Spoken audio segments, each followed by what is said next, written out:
All right, I can say you're about to drift into a world of sweet dreams, letting this video take you there.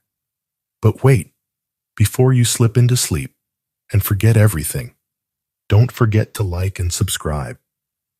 It's like magic that powers me to create more amazing videos just for you.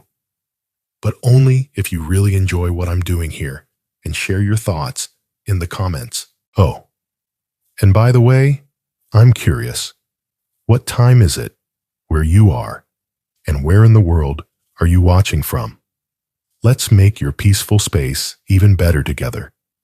Now relax and let's get started. You wake up with a snort as a particularly enthusiastic rooster screams his morning war cry into your ear from the rafters.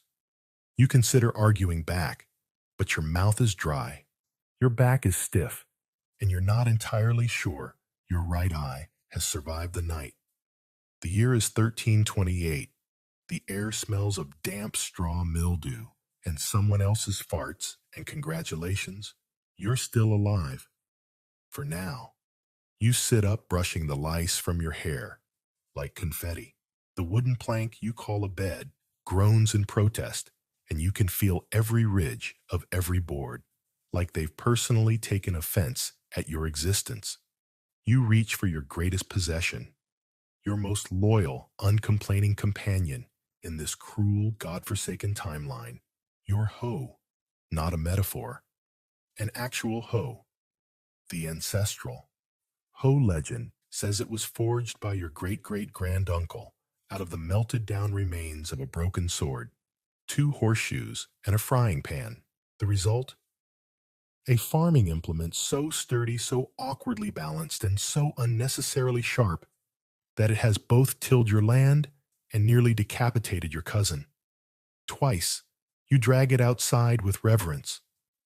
The morning fog clings to the fields like the tax collector to your last coin. Your hoe glints menacingly in the half-light, scarred and chipped, but undefeated. This thing has more notches than your teeth, and honestly, you trust it more than your own children. As you trudge toward the field, you think back to the stories your father told you. He said the hoe saved your family during the great turnip famine of 1297, when all other tools broke from overuse, but this hoe just laughed and dug deeper. Maybe it's cursed. Maybe it's blessed. Maybe it's just too stubborn to die, just like you. You plant the blade into the earth with a satisfying thunk. The soil barely resists. It remembers. This hoe has dug here before year after year, carving furrows in the same dirt, like lines on your hands, deep weary and unwilling to disappear. By midday, your shirt is soaked, your hands blistered, and your back is screaming. But the hoe, it's fine. Not a splinter, not a wobble. It slices through the weeds like a hot knife through undercooked barley. You mutter to it as you work. That's it, darling. Show that thistle who's boss. A neighbor passes by, gives you a strange look, and hurries on. You don't blame him. Talking to tools is the least strange thing about you at this point. Around lunchtime, you sit beneath the one tree in your field, gnawing on a crust of bread that tastes like old wood and sadness. Your hoe rests beside you, propped like a soldier, taking a break between battles. You lean your head on the handle and sigh. You know, you say, if I die out here, you'll probably outlive me. Just promise me you'll maim whoever tries to replace me too quickly. The hoe says nothing, stoic as ever. The afternoon brings clouds, and with them a drizzle that's just annoying enough to soak your clothes without cooling your skin. You keep working. The hoe never slips, you swear. It almost guides your hands. By sunset, your field is neat. Crooked, yes, and full of rocks. But to your eyes, it's a masterpiece. You drag the hoe back home, walking like a man twice your age. You set it beside the door, the same way your father did, the same way his father did. And even though your knees feel like boiled oats and your spine is considering early retirement, you smile because you know tomorrow, when that rooster screams again and the lice start their morning parade, the hoe will be waiting. And together, you'll face another day of mud sweat and barely sufficient survival. Some men have swords, you have a hoe, and somehow that feels like enough. You survive the night again, not exactly thriving, but breathing counts. You roll off your slab of wood, still generously referred to as a bed, and step directly onto a mouse. It squeaks, you yelp, and somewhere in the rafters, that damn rooster laughs. Loudly. Your back cracks, like dry firewood as you stretch. Muscles you didn't know existed. Scream in protest. Yesterday's triumph with the ancestral. Ho left you feeling like a semi-resurrected scarecrow. But today is sickle day. You retrieve it from above the hearth, where it hangs like a warning. Not for intruders, for you. It's curved like a crescent moon, sharp as gossip, and older than your grandmother's curses. And it was hers too. They called it the sickle of Grandma's wrath for good reason. Legend has it, she once sliced through a thicket of nettles, 3 chickens, and your Uncle Gregor in a single swing. Gregor survived. Mostly. The chickens didn't. The nettles never returned. You give the blade a respectful nod. Morning, old girl. Let's go harvest something before something harvests us. You step outside mist, clinging to the fields again, like a disappointed relative. The air smells like wet sheep and yesterday's regret. The sickle gleams dully, not because it's polished, but because it once absorbed lightning. That's what they say anyway. You're not sure, but when you touch it, your fingers always tingle. Your task is simple, reaping what little barley the summer saw fit to bestow. The stalks are stubborn, twisted, and possibly possessed. You crouch, and the sickle arcs through the first bundle like it owes you money. You smile. With each swing, you feel Grandma's spirit not comforting but looming. Watching, judging your technique, wrist, not shoulder. You mutter, echoing her voice. And don't you dare cut crooked, you disgraceful twig. You sweat, curse, and occasionally bleed. You wipe your brow on your sleeve, then realize you've smeared blood across your forehead. Great. Now the crows will think you're signaling a buffet. Hours pass. The sun climbs. The barley falls. Your hands blister, then callous, then blister again. Still the sickle slices with mechanical precision, never once faltering. It doesn't ask questions. It doesn't make excuses. It just cuts. Around midday, you take a break. Your lunch is stale bread and a single onion, both slightly moldy, culinary despair on a wooden plank. You eat beside the sickle, both of you perched like exhausted gladiators. You know you say, chewing thoughtfully, if I had a gold coin for every crop you've cut, I'd have, well, probably just the one coin, but it'd be shiny. The sickle reflects the sun. No comment. You return to work. Swing after swing. Cut after cut. You start humming a song Grandma used to sing something about death taxes and boiled cabbage comforting. By the end of the day, you've harvested enough to not starve immediately. A win. You carry the sickle back inside like a war trophy, careful not to brush against anything alive or dead or expensive.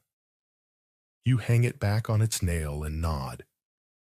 Thanks for not maiming me today. Grandma would be proud. Maybe. In the corner, The ancestral hoe leans smugly. You swear. The two tools glare at each other, old rivals in the eternal contest of usefulness. You ignore them.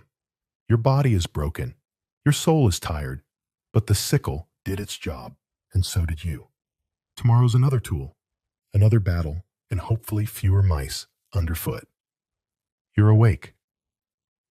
Again. This time, not because of the rooster, but because something licked your face. You open one crusted eye to find your neighbor's goat standing over you, like it owns the place. You scream. It screams. You both nearly die. Another glorious morning in your humble 14th century shack of dreams and mildew. You roll out of bed, spine cracking knees, creaking, and reach for today's companion, the multi-purpose cow stick. It's not just a stick. It's the stick. Your stick. Polished smooth from years of use, abuse, and mysterious dents no one wants to talk about. Technically, it's for guiding cows. Realistically, it's your remote control, back scratcher, disciplinary tool, emotional support, staff, and occasional walking aid when the pain in your hip decides to cosplay as medieval warfare. You lean on it as you hobble outside. The sun greets you with a gentle blaze to the eyeballs. The fields stretch out before you, shimmering with dew and regret. The cows are already giving you that look, the one that says, "We know you have no control over anything, least of all us." You raise the stick. They blink. You wave it in a figure-8 motion that once meant something to your grandfather. Probably the cows glance at each other and saunter in the wrong direction. Fantastic. You mutter. We're starting with defiance. You stride forward, waving the stick like a wizard with arthritis. You gently tap Daisy, the big one, with the 1,000-yard stare on the rump. She moves, then stops, then sits like a sofa. You poke her again. She farts. You sigh. After a few long minutes of threats, pleading, and mild existential breakdowns, the cows begin to meander toward the pasture.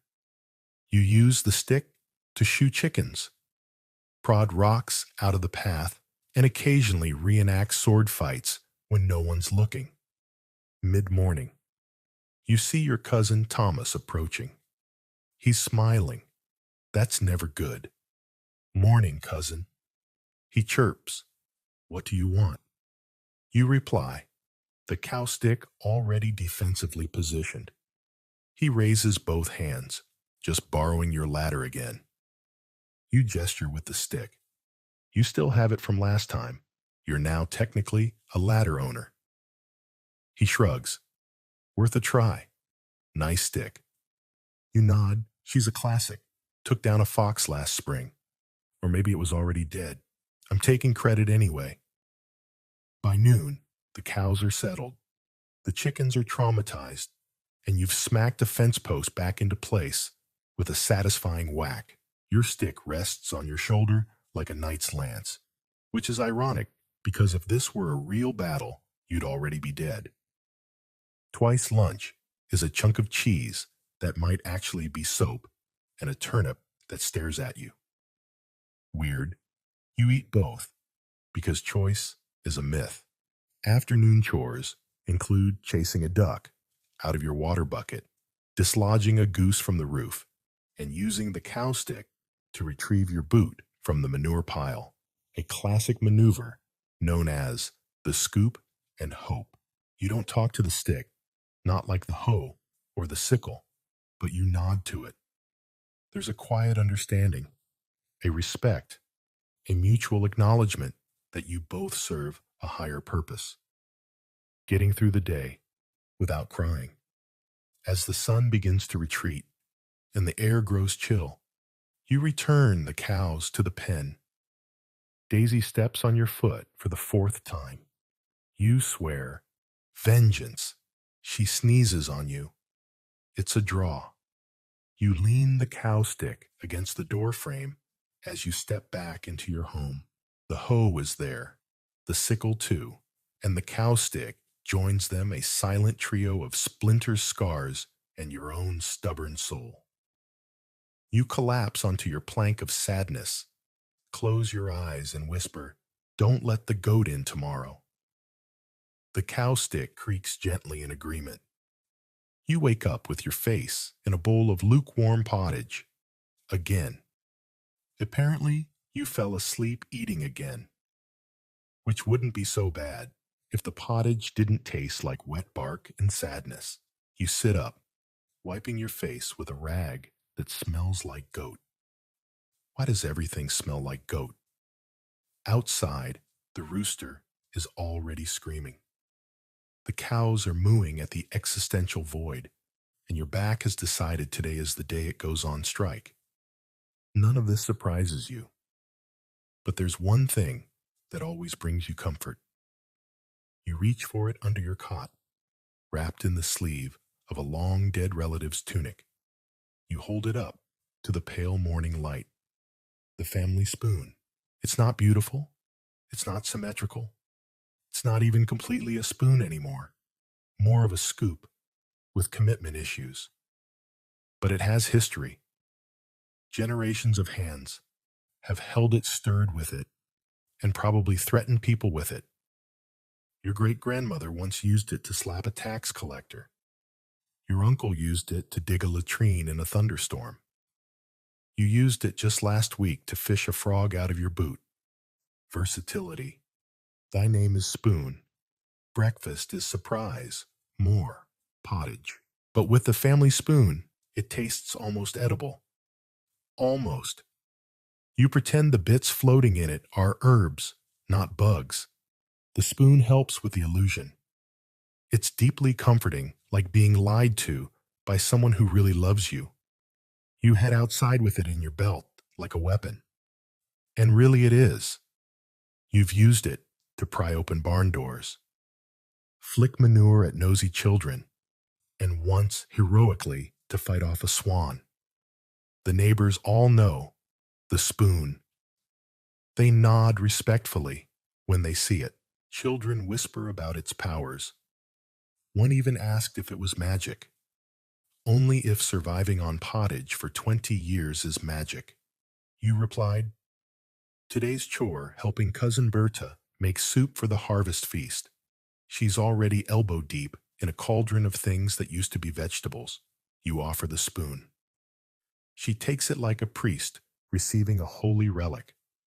"This'll stir sense into the dead." She says, "It has." You nod solemnly. She stirs.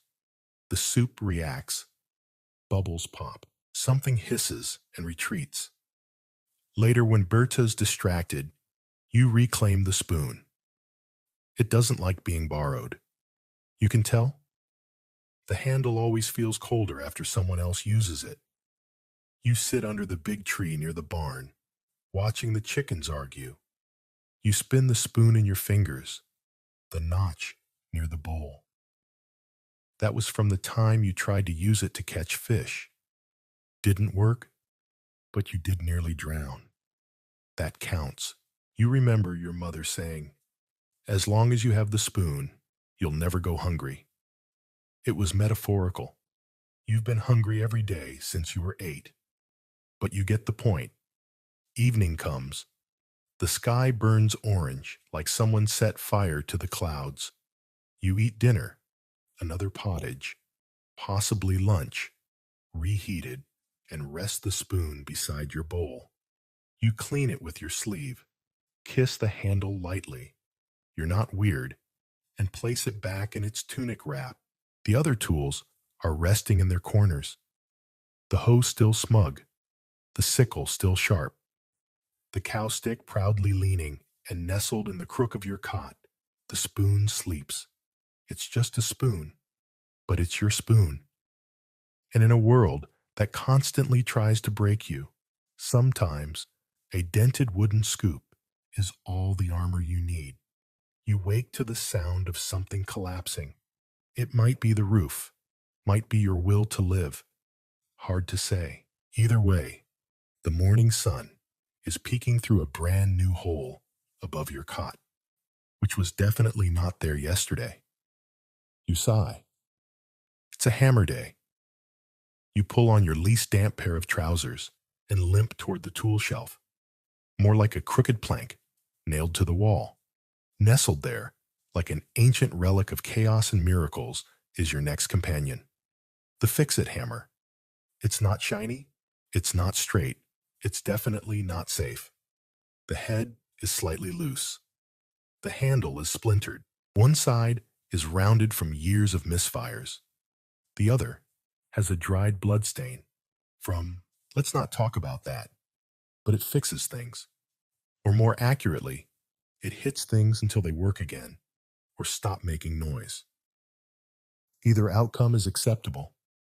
You cradle it in your calloused hands, whispering sweet nothings like, "Please don't kill me today," and step outside. The fence is the first offender. 3 slats down, 2 more pretending to be vertical. You raise the hammer, take aim, and with a grunt, wham! The slat goes in. So does your thumb. You scream. The chickens scatter. The hammer unbothered. You move on to the barn door, which has been hanging slightly ajar since the feast of Saint Broken Hinges. A few well-placed whacks later, it's closed. Forever. Possibly fused. Shut victory. Then there's the bucket with the leaky bottom, the chair with the third leg of unknown origin, and the mysterious creaking beam above the hearth. You don't repair them. You assert dominance over them. The hammer understands. By mid-morning, the hammer's tally includes 2 fixed fence posts, 1 cow redirected, 3 finger bruises, 1 deeply offended chamber pot. You take a break beside the well. The hammer rests on your lap like a sleeping cat, a violent, emotionally unstable cat. Your neighbor strolls by, mornin', still threatening your furniture. You nod. It listens better than my children. He eyes the hammer warily. Didn't that thing knock out old man Heron's front tooth? You shrug. He insulted my cabbage. It was a matter of honor. Back at home, you address the roof.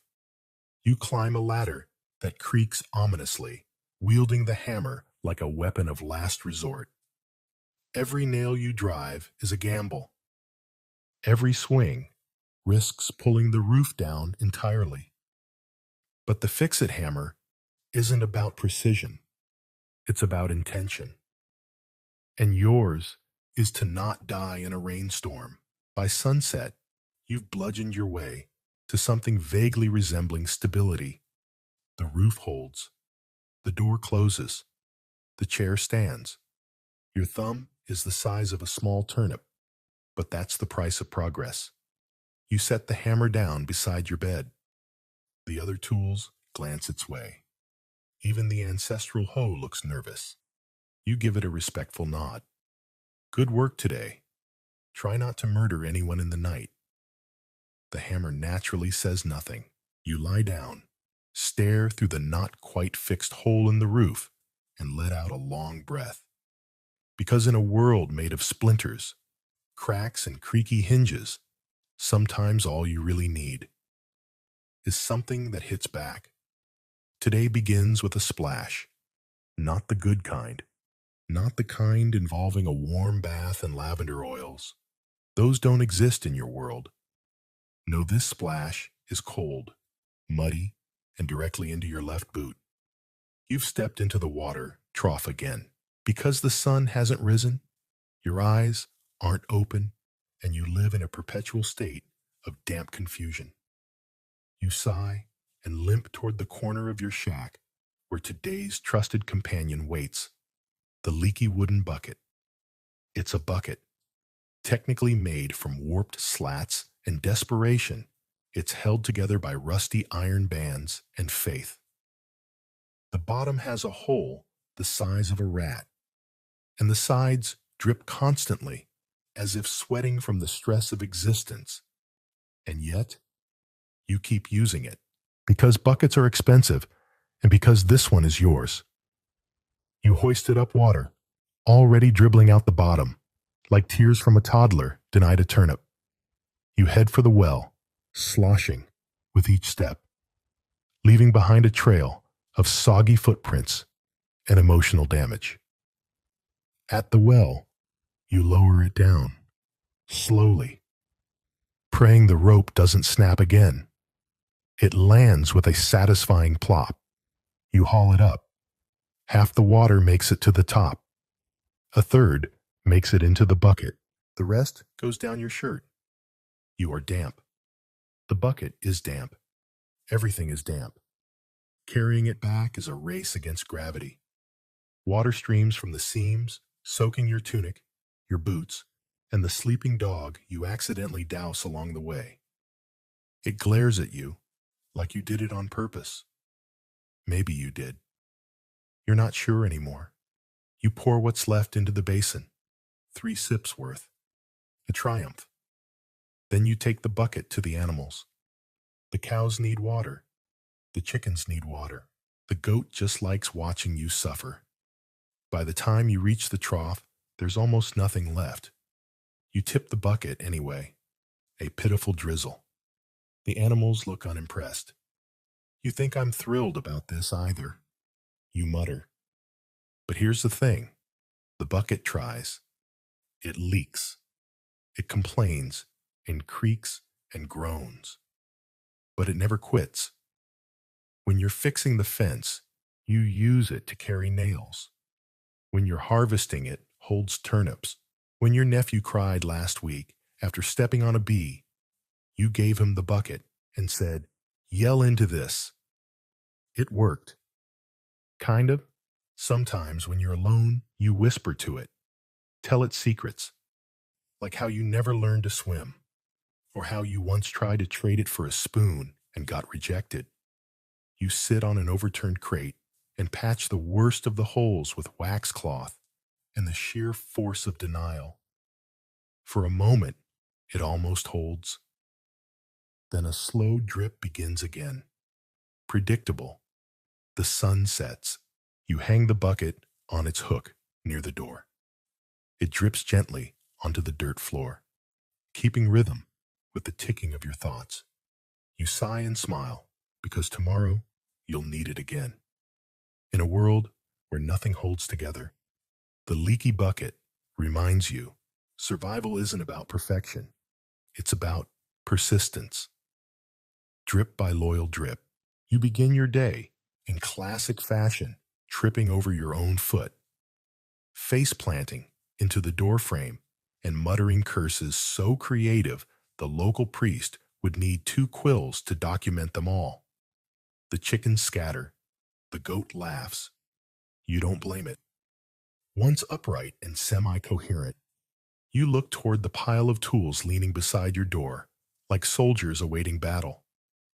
Your eyes land on today's companion, the straw basket of destiny.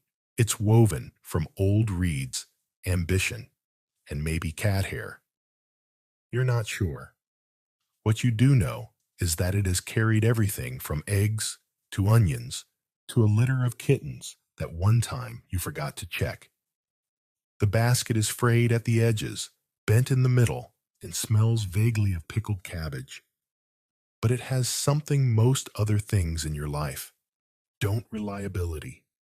You sling it over your arm and march toward the garden, the overgrown patch of land where dreams go to die. Your first harvest of the day. 2 carrots, 1 beetroot, and a rock pretending to be a potato. Into the basket they go. You walk through the village basket, swaying proudly, displaying your forage treasures. A passing noblewoman scoffs. You scoff back. She has perfume. You have dirt under your nails and root vegetables. Who's really winning? You stop by the market, not to sell. No one's buying today, but to trade.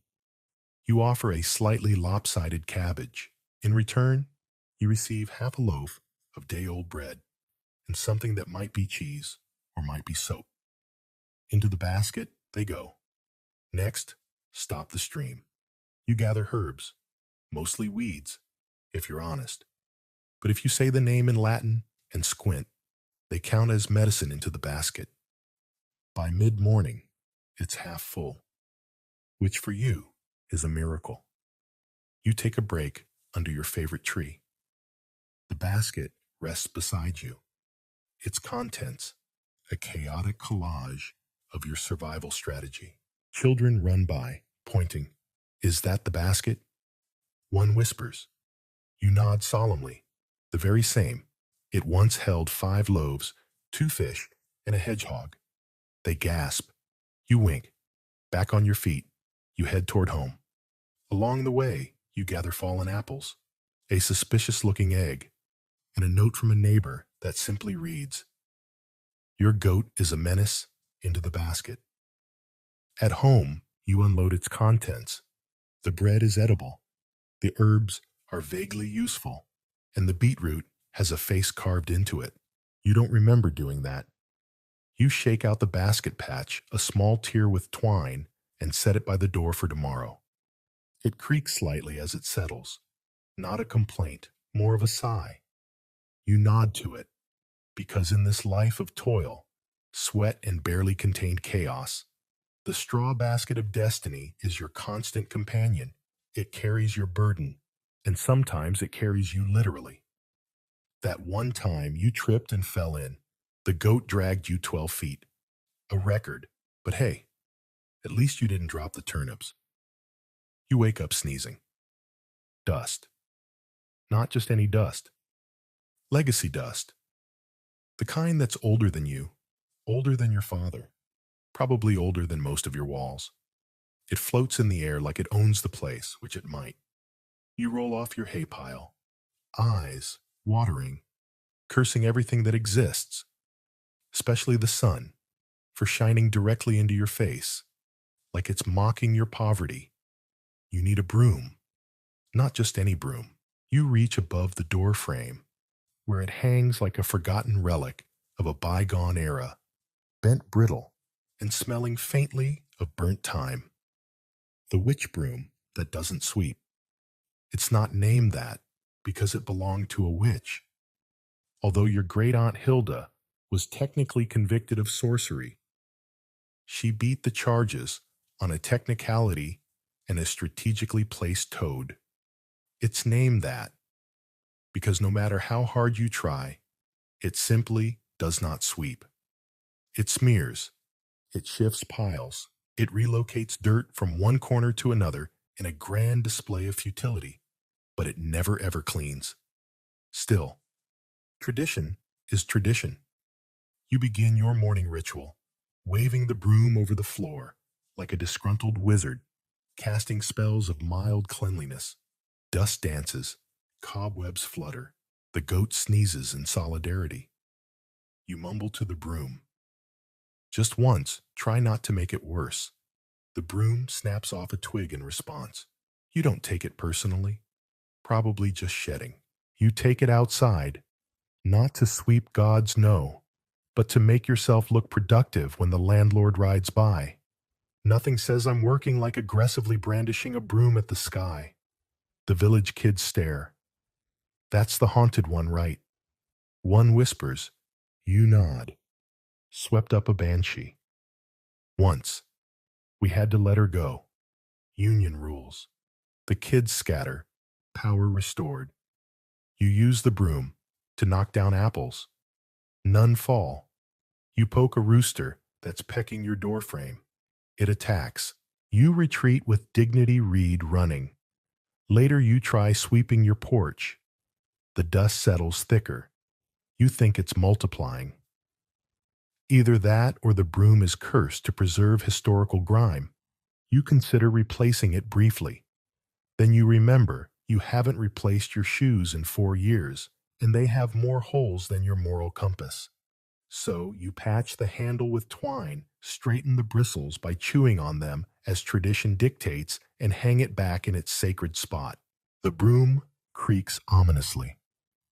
That night, the wind howls through the cracks in your wall. Something thuds on the roof. The broom twitches slightly in its hook. Probably the breeze. Probably, you whisper before sleep. Good night, Hilda. If you're still in there, please keep the rats away. The next morning, the rats are gone. The goat is terrified, and the broom still doesn't sweep, but you leave it hanging.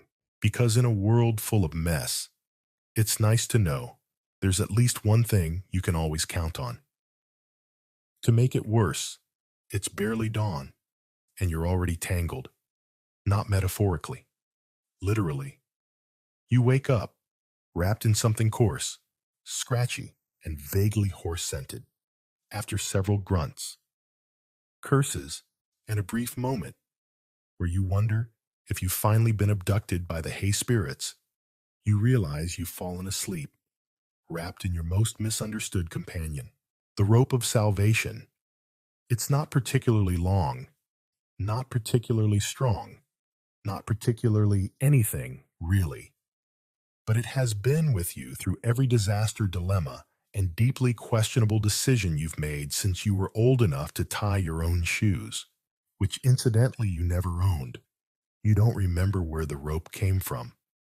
Some say it was cut from the gallows before an execution was canceled due to rain. Others say it was part of a monk's belt. You say it's yours, and that's enough. You coil it over your shoulder like a medieval fashion statement and step outside. First order of business, the goat.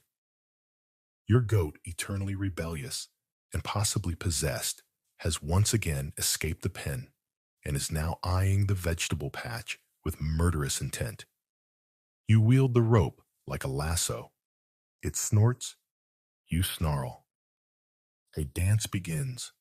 5 minutes, 3 tumbles, and 1 pulled hamstring. Later, you've tied the goat to a post. Loosely. You don't want to anger it more than necessary. The rope naturally frays slightly in protest.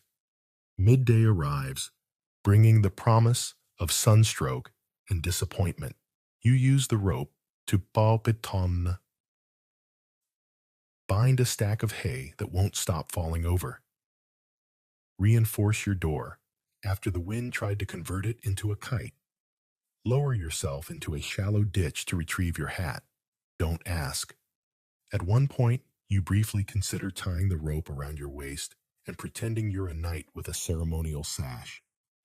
You do it. You feel powerful until your cousin walks by and says you look like a scarecrow that lost a bet. By afternoon, the rope has been chewed by a cow, stepped on by a child, blessed by the village priest. Accidentally, he thought it was a snake. You sit beneath your favorite thinking tree and run your fingers along its frayed strands.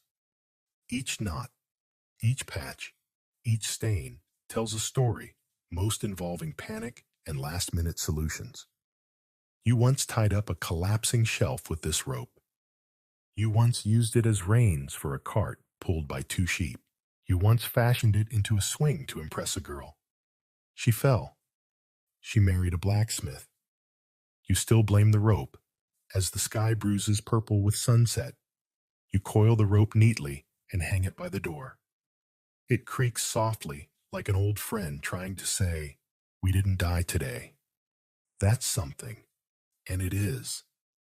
Because in a world where everything breaks, bends or betrays you, the rope of salvation has only one job: hold things together. Even if that thing is you. Today is a special kind of miserable. Your back aches. Your feet are wet. You're fairly certain something crawled into your ear last night and laid eggs. And to top it off, you burned breakfast. Pottage. You burned pottage. The only thing more impossible than burning pottage is making your life worse. But you find a way. You always do. And today, in your hour of deepest desperation, you reach for the final, most ridiculous tool in your sacred collection, the spoon-fork-axe combo that never took off. It sits at the very back of the shelf, collecting dust, guilt, and questions. A tool born from one of your most ambitious ideas during the week of inventing a week, fueled by too much ale and one inspirational nightmare. It was supposed to revolutionize peasant life, a single device to eat with, dig with, and defend yourself with, an all-in-one miracle. The idea, noble. The execution, disastrous. You pull it down carefully. The handle is too short for chopping, too long for stirring, and somehow manages to jab you, no matter how you hold it. One side is a crude spoon, more like a dented scoop. Opposite, that is a fork with 3 uneven prongs, one of which is mysteriously bent backward. On the top end, a stubby axe blade still rusted from the incident. You don't talk about the incident.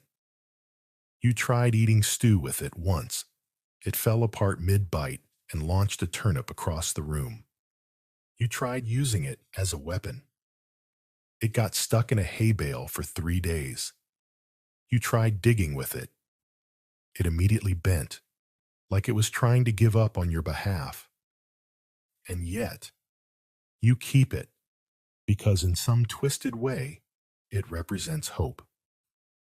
The belief that things could be easier, that maybe just once you'd invent something that didn't actively betray you. You carry it outside, holding it like it might explode. You poke at the garden weeds. Nothing happens. You try to chop a small branch. The axe blade whimpers. You stir the animal feed with the spoon end. The chickens revolt. Still you persist. You take it with you all day, just to see if it might redeem itself. It doesn't. By sundown, you've stubbed your toe, lost a sock, and stabbed yourself in the thigh. The tool lies beside you, mocking your efforts with its useless symmetry. You laugh, not because it's funny, because if you don't, you might cry. You return home. Place the spoon fork axe back in its honored corner of shame and pat it gently. You're terrible, but you're mine. Because in a world that rarely makes sense, sometimes the worst ideas are the ones that remind you you're still trying, and that's worth holding on to, even if it comes with splinters, blisters, and one permanent fork-shaped scar. And so here you are, 10 tools, 10 stories, 1,000 splinters, and at least 3 open wounds. You lean back in your rickety stool, one leg shorter than the others, but it still stands, and that's enough. The wind whistles through the cracks in your shack, like a ghost, with performance anxiety. The fire crackles, the roof drips. You smile because you've made it through another day. Maybe you didn't invent anything useful. Maybe your greatest culinary achievement is slightly less burnt pottage. Maybe you still get bested by your own goat on a weekly basis. But look at what you do. Have a hoe that could split stone, and your enemies, should you ever have time for enemies. A sickle that whispers of your grandmother's judgment. A stick that does everything but herd cows. A spoon that doubles as a therapist. A hammer that repairs or destroys, often both. A bucket that leaks like your dreams but never quits. A basket that's carried your pride, your shame, and a family of hedgehogs. A broom so cursed it might be protecting you from worse things. A rope that ties the world together, fray by fray, and a fork-spoon-axe hybrid that proves you still have hope, questionable as it may be. You never asked for much, just a little soil, a little sun, and tools that wouldn't betray you before breakfast. You didn't get that, but you got them. And somehow, that's more, because in this life of dirt and drought and daily absurdity, survival isn't about having the sharpest blade or the straightest handle. It's about showing up day after muddy, blistered day and saying, I'm still here. So tomorrow, when the rooster screams and the goat stares into your soul, you'll get up. You'll pick a tool. any tool, even the stupid one, and you'll keep going. Because that's what farmers do. Because that's what you do. Splinters, sweat, stubbornness, and just enough story left to make it worth telling. All right, everybody, buckle up, and let's take a wild ride back to the year 1325, where life was less about losing your phone and more about losing your head if you weren't careful. Welcome to the Middle Ages, where survival was the name of the game, and the first line of defense for any decent town wasn't a fancy alarm system or a Ring doorbell. It was a massive in-your-face stone wall that screamed, "Try me, invaders." Today, we're diving into the OG of medieval home security city walls. These bad boys were the original gated communities keeping out everything from Viking raiders to pesky plague germs. Forget everything you thought you knew about medieval security because these walls were way smarter, way tougher, and way more dramatic than you'd ever expect. Picture this. It's 1325, and you're waking up in a bustling medieval town, maybe somewhere like York, England. The air smells like a mix of wood smoke, fresh bread, and something you really hope isn't coming from the street outside. Your house is a creaky wooden shack, and your bed is a pile of straw that's been home to more bugs than a cheap motel. You're not thinking about checking your email or scrolling through TikTok. Nope. Your biggest worry is whether you'll make it through the day without getting robbed, raided, or accidentally accused of turning your neighbor's cow inside out. Yep, that was a real court case back then. And trust me, medieval lawsuits were wild. Life in the Middle Ages was like playing a video game on hardcore mode with no save points. One wrong move, and you're done for. But here's the thing. Your town's got your back, and by back, I mean a colossal stone wall that's been keeping invaders, bandits, and all sorts of medieval mayhem at bay for centuries. Let's talk about these walls, because they were the real MVPs of medieval security. Imagine a fortress, so beefy it makes Fort Knox look like a lemonade stand. We're talking walls up to 40 feet high and 10 feet thick, built from stones so heavy you'd need an army of oxen just to move one. These weren't just barriers, they were statements.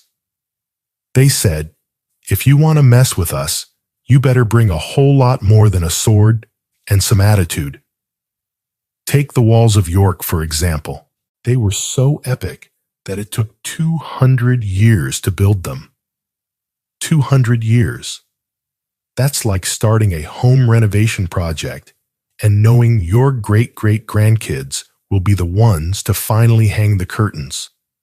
The folks who laid the first stones never got to see the finished product. But they kept at it because they knew these walls were the difference between sleeping soundly and waking up to a Viking axe in your face. Now you might be thinking, okay, big walls, cool, but what's the big deal? Oh, buddy, these walls were more than just a pile of rocks. They were the ultimate flex of medieval engineering and community pride. Building a city wall wasn't just about stacking stones. It was a massive undertaking that required entire towns to come together. Think of it like a medieval crowdfunding campaign. Except instead of getting a t-shirt for your donation, you got the peace of mind that your family wouldn't be carried off by raiders. Every citizen had to chip in, whether it was hauling stones, mixing mortar, or paying taxes to fund the project. And let me tell you, those taxes were about as popular as a parking ticket on your birthday. They even had a special tax called the mirage, which was basically the medieval version of an HOA fee. Didn't pay your mirage? Good luck explaining to the town council why you think the wall's fine with a few holes in it. The walls weren't just about keeping enemies out, though. They were like the Swiss Army knife of medieval urban planning. They controlled everything. trade disease, even curfews. Want to bring your sheep to market? You're paying a toll at the gate. Worried about the plague sweeping through town? Slam those gates shut and tell the sick folks to take a hike. Missed curfew because you were too busy chugging ale at the tavern. Sorry, pal. You're sleeping outside with the wolves tonight. The gates were the choke points of the city, and the people who controlled them held all the power. In some towns, having the key to the city gate was a bigger deal than owning a castle. It was like being the bouncer at the hottest club in town, except instead of checking IDs, you're deciding who gets to live another day. But let's get into the juicy stuff. How these walls shaped medieval life. First off, they created a social hierarchy that would make any reality TV show jealous. In modern America, we're all about suburban sprawl. Big houses, big yards. The further from the city, the fancier it gets. In the Middle Ages, it was the exact opposite. The closer you lived to the center of town, the safer and swankier you were. The rich folks, the nobles, the merchants, with their shiny gold coins, they snatched up the prime real estate right in the heart of the city, as far from the walls as possible. Why? Because if invaders breached the walls, the wealthy had time to grab their jewels, finish their wine and hightail it out of there, while the poor saps near the walls were dealing with arrows and axes. It was medieval privilege at its finest. The poor, on the other hand, were stuck living right up against the walls, where life was a lot less glamorous. Archaeological digs in places like York show that the neighborhoods near the walls were the dodgiest parts of town. Think cramped houses, muddy streets, and a constant soundtrack of barking dogs and clanging bells. If the walls got attacked, these folks were the first to deal with the chaos. But even they knew the walls were their lifeline. Without them, their town would have been a sitting duck for every bandit raider or rival lord looking to make a name for themselves. Speaking of attacks, let's bust a Hollywood myth real quick. You've seen those movies where medieval villages are constantly getting sacked by armies, right? Looking at you, every Robin Hood flick ever made. In reality, full-on invasions were pretty rare. The real threats were more subtle and honestly way scarier. Disease was the big bad wolf of the Middle Ages. A plague outbreak could wipe out half a town faster than you could say, "Bring out your dead." And yes, people actually shouted that in the streets when carting off bodies. The walls helped control disease by letting towns close their gates during outbreaks, keeping infected travelers out. Sure, medieval folks didn't know much about germs, but they figured out pretty quick that locking the gates was better than rolling the dice with a coughing stranger. Trade was another big deal. Those walls weren't just for defense. They were economic powerhouses. Every gate was a checkpoint, and every checkpoint was a chance to make some cash. Want to sell your wool at the market? Pay a toll. Bringing in a cart of turnips, cough up some coins. The walls turned cities into gatekeepers of their own destiny, controlling who came in, who went out, and how much they paid for the privilege. It was like running a medieval toll booth, except instead of Easy Pass, you had a grumpy guard with a spear. But here's where it gets really cool. The walls weren't just practical. They were cultural icons. Every city had its own wall. Culture, specific rules, traditions, even superstitions. In some towns, walking the full circuit of the walls was considered good luck, like rubbing a rabbit's foot.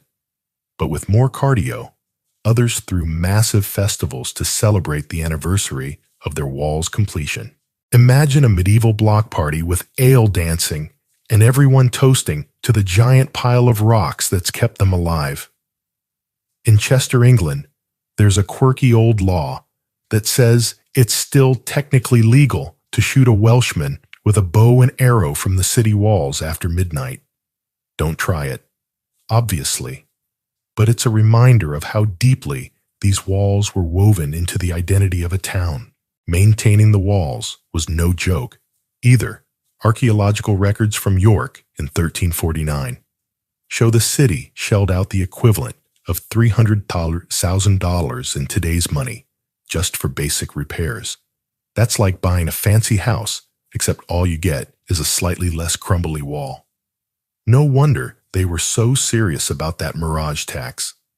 If a section of the wall collapsed, it wasn't just an eyesore, it was an open invitation for trouble. Raiders, bandits, even rival towns could exploit a weak spot faster than you can say, "We should have paid the mason." Now let's talk about the psychology of these walls. Living behind a massive stone barrier didn't just make you safer. It changed how you saw the world. Inside the walls, you were part of a community, a team, a fortress. Outside, that was the Wild West of the Middle Ages, full of wolves, bandits, and who knows what else. The walls gave people a sense of control in a world where control was hard to come by. They were a physical reminder that your town was tough, united, and ready to throw down if anyone tried to mess with it. In a way, they were the medieval equivalent of a "don't tread on me" flag, except made of stone, and a whole lot scarier. But not everyone got to enjoy the VIP protection of a city wall. If you lived outside the walls, in a village or a sketchy neighborhood, you were on your own. No stone fortress.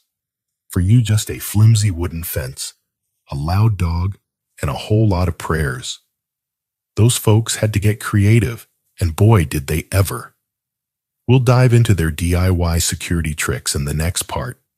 But for now, let's just say they turned barking dogs and janky bells into an art form. The walls might have been the rock stars of medieval security, but the peasants outside were the scrappy underdogs making do with whatever they had. So what's the takeaway here? City walls were more than just piles of stone. They were the backbone of medieval life, part fortress, part toll, booth, part cultural landmark. They kept out invaders, controlled trade, and gave people a fighting chance against the chaos of the Middle Ages. They were the original gated communities, but with way higher stakes than keeping out nosy neighbors. Next time you lock your front door or check your security app, take a second to thank those medieval masons who spent 200 years stacking stones so their towns could sleep a little easier. Welcome back, everybody. You know, we just took a wild ride through the Middle Ages, marveling at those massive city walls that turned towns like York into medieval Fort Knoxes. Those stone giants were the ultimate gated communities, keeping out raiders, plague germs, and anyone who didn't pay their toll. But here's the kicker. Not everyone got to chill behind those walls, sipping wine and feeling all safe and fancy. If you were a peasant living outside the city or in the sketchy outskirts, you didn't have a 40-foot stone barrier to save your bacon. Nope. You had to get scrappy, clever, and a little bit crazy to keep your home, your stuff, and your chickens safe from thieves. Today, we're diving into the genius, sometimes straight up bonkers, security hacks of medieval peasants. Think dogs that could wake the dead geese, that didn't take bribes, and DIY alarm systems that'd make modern burglars cry. So let's set the scene. It's 1325, and you're a peasant living in a rickety wooden hut just outside the city walls.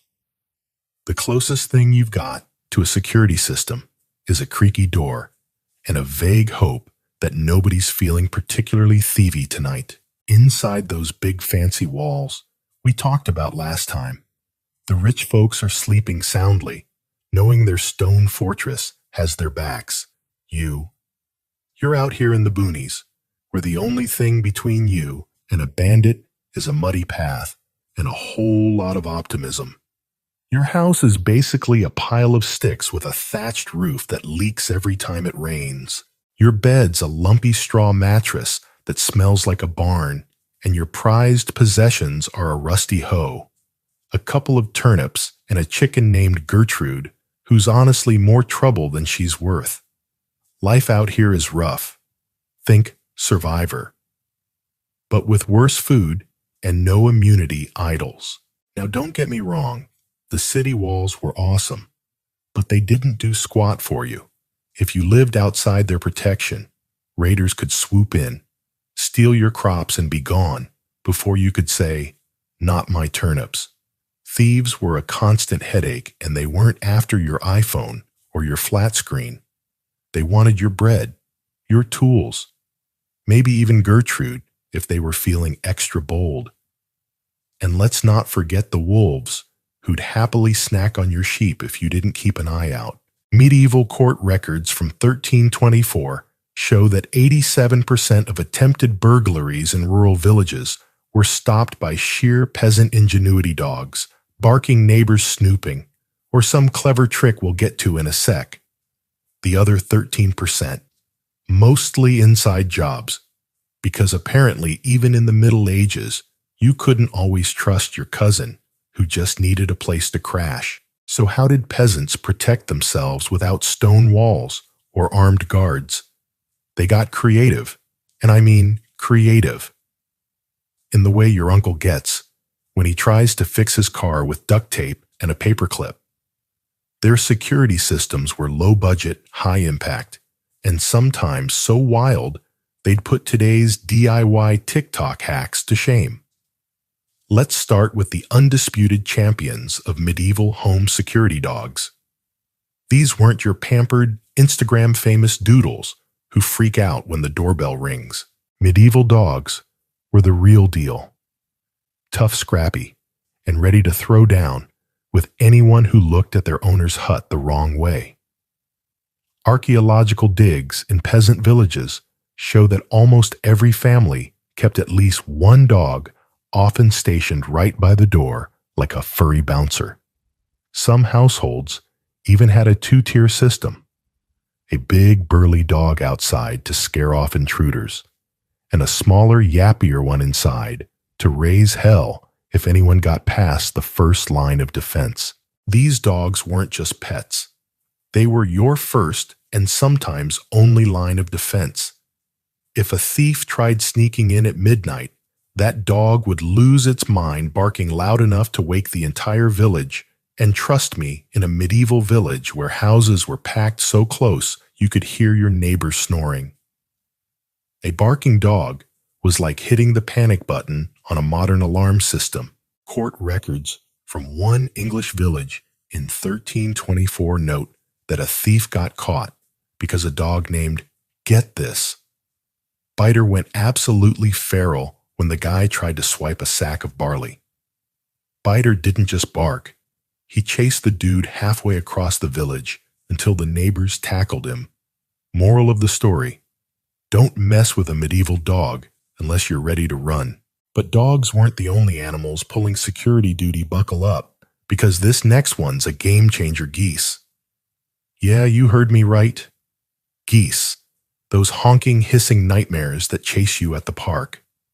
In the Middle Ages, geese were the ultimate guard animals, and they were so good at it that they make modern guard dogs look like amateurs. A farmer in 1350 got famous for training his flock of geese to act as his personal security team. These weren't your average birds. They were loud, aggressive, and completely unbribable. You could toss a steak to a dog and maybe get it to shut up, but a goose, it'd honk at you the steak and probably the moon for good measure. One court case describes a thief who tried to sneak into a barn only to get chased off by a gang of geese that honked so loud the whole village thought the apocalypse was coming. The guy tripped over a fence, dropped his loot, and got caught because surprise geese don't mess around. Why were geese so effective? For one, they've got crazy good hearing and eyesight, so nothing gets past them. Plus, They're territorial as heck. If you've ever been hissed at by a goose, you know, they're not here to make friends. Medieval peasants figured this out and turned their feathered fiends into living alarms. Some farmers even kept geese in their yards at night, knowing that any intruder would regret stepping on their turf. It's like having a motion sensor that bites and never needs batteries. Honestly, if I had to pick between a goose and a modern security camera, I'm going with the goose. It's got more personality and zero subscription fees. Now dogs and geese were great, but peasants didn't stop there. They took DIY security to a whole new level with something I like to call the janky bell system. Picture this. You're a thief creeping toward a peasant's hut in the dead of night. You think you're slick, dodging the geese and tiptoeing past the dog. But then, ding, ding, ding, you trip over a string tied across the doorway, and suddenly the whole place sounds like a wind chime convention. That's the medieval bell system, baby. And it was pure genius. Peasants would rig up strings with bells, bits of metal, or even broken pot shards across their doors, windows, and paths. If anyone so much as breathed on the string, the whole setup would clang louder than a toddler with a pots and pans band. Archaeological digs in northern England have turned up remnants of these bell systems, and they're wild. Some were made from old cooking pots, others from borrowed church bells that mysteriously went missing during repairs. One farmer got creative and tied horseshoes to strings, creating a noise so obnoxious it could wake up a coma patient. These systems were dirt cheap to make, which was perfect for peasants who had about as much spare cash as a college student during finals week, and they worked court records from 1324 show that a good chunk of foiled burglaries were thanks to these makeshift alarms. One thief got caught because he tripped a bell made from a cracked bucket, which fell over and spooked a nearby cow, which then started mooing and woke up the whole village. Talk about a bad night at the office. But here's the real secret sauce of peasant security. The community medieval villages were like the nosiest neighborhood watch group you've ever seen. Times 1,000 houses were built so close together, you could practically reach out your window and borrow a cup of flour from your neighbor. This wasn't just bad urban planning. It was intentional. When everyone's living on top of each other, it's hard for a thief to sneak around without someone noticing. If your dog started barking or your bells went off, your neighbors weren't just going to roll over and go back to sleep. Oh no, they'd be out there with pitchforks, torches, and a whole lot of attitude, ready to make that thief regret his life choices. This community vibe was a game changer. In one well-documented village, from 1324 court records show that 80% of attempted burglaries were stopped either by a dog's bark or a neighbor's intervention. The other 20%, mostly thieves who knew the victim and thought they could get away with it. Spoiler, they didn't. Neighbors were so nosy that stealing was like trying to pull off a heist in a small town where everybody knows your mom. You sneeze, and 3 people are at your door with herbal remedies and unsolicited advice. You try to steal a loaf of bread, and the whole village is ready to throw hands. Some peasants took their security hacks to straight-up legendary levels. One guy in 1350 rigged his garden path with hollow reeds filled with dried peas. If anyone stepped on them, the reeds would crunch and rattle, alerting the whole house. It was like a medieval tripwire, and it worked so well. The thief who triggered it got caught because he panicked and ran straight into a pigsty. Another peasant built a fake door that led nowhere just to mess with would-be burglars. Imagine sneaking into a house thinking you're about to score some loot, only to open a door and find a brick wall. That's the kind of petty genius I can get behind.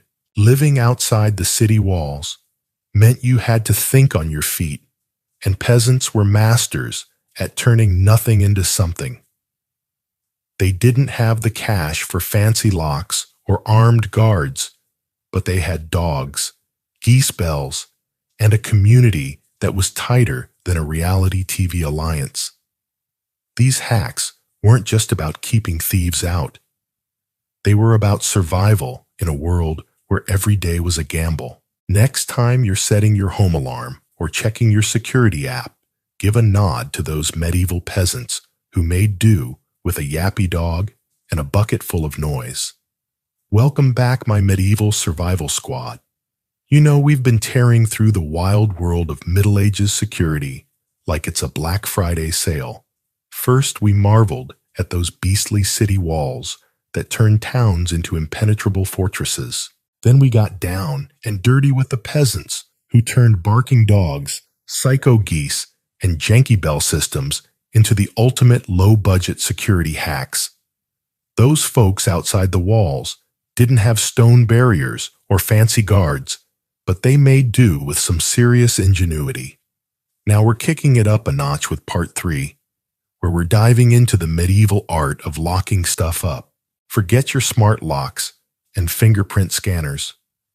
These people had locks that ranged from holy cow, that's a masterpiece, to dude, I just tied a rope to my door. From the rich folks flexing with triple key mechanisms to peasants stacking furniture like it's a Tetris championship, medieval locks were a whole vibe. All right, let's rewind to 1325. You're still that same peasant from part 2, living in your leaky hut outside the city walls. Your dog's got your back.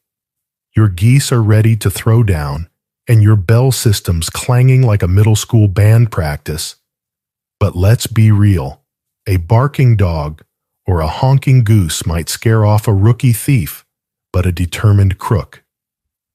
They're not sweating your feathered security team. You need something to physically keep your door shut, because that flimsy wooden latch you've got isn't cutting it.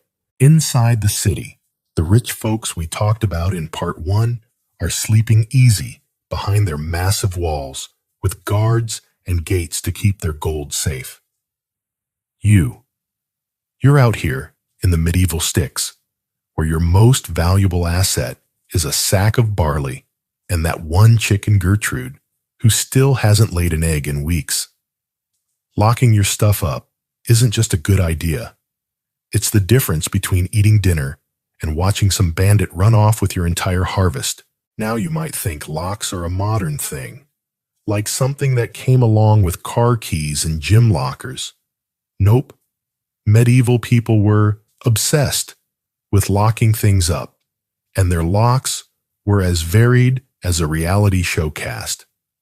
If you had money, you were rolling with metal locks, so intricate they'd make a modern locksmith quit their job.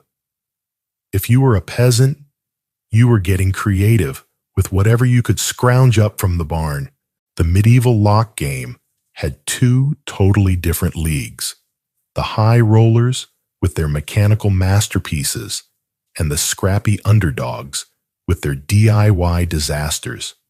Let's start with the fancy stuff, because the rich folks didn't mess around when it came to keeping their loot secure. Imagine you're a wealthy merchant in York, 1375. Your house is decked out with tapestries, silver plates, and a chest full of coins that you definitely don't want your shady cousin getting his hands on. Your solution: a lock so complex, it's basically a medieval Rubik's Cube. Archaeological digs in York have uncovered locks from this period that used not 1, not 2, but 3 different keys, each turning a separate mechanism to open the door. It's like having a password, a PIN, and a retina scan, all in one. One merchant's house had a lock so intricate that historians think it took a full minute to unlock it. Talk about a flex. These locks weren't just about security. They were status symbols.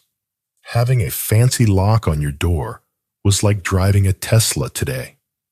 Sure, it got the job done, but mostly you wanted everyone to know you could afford it. The wealthy didn't stop at doors either. Their treasure chests were locked up tighter than a bank vault. One nobleman in the 14th century went so overboard, he had a chest with 14 Rs, different locking mechanisms. Archaeologists found it still locked because, plot twist, he probably forgot the combination. Imagine the guy's panic trying to remember which key went where while his servants stood around pretending not to notice. These locks were so advanced that medieval locksmith guilds treated their craft like it was top-secret government intel.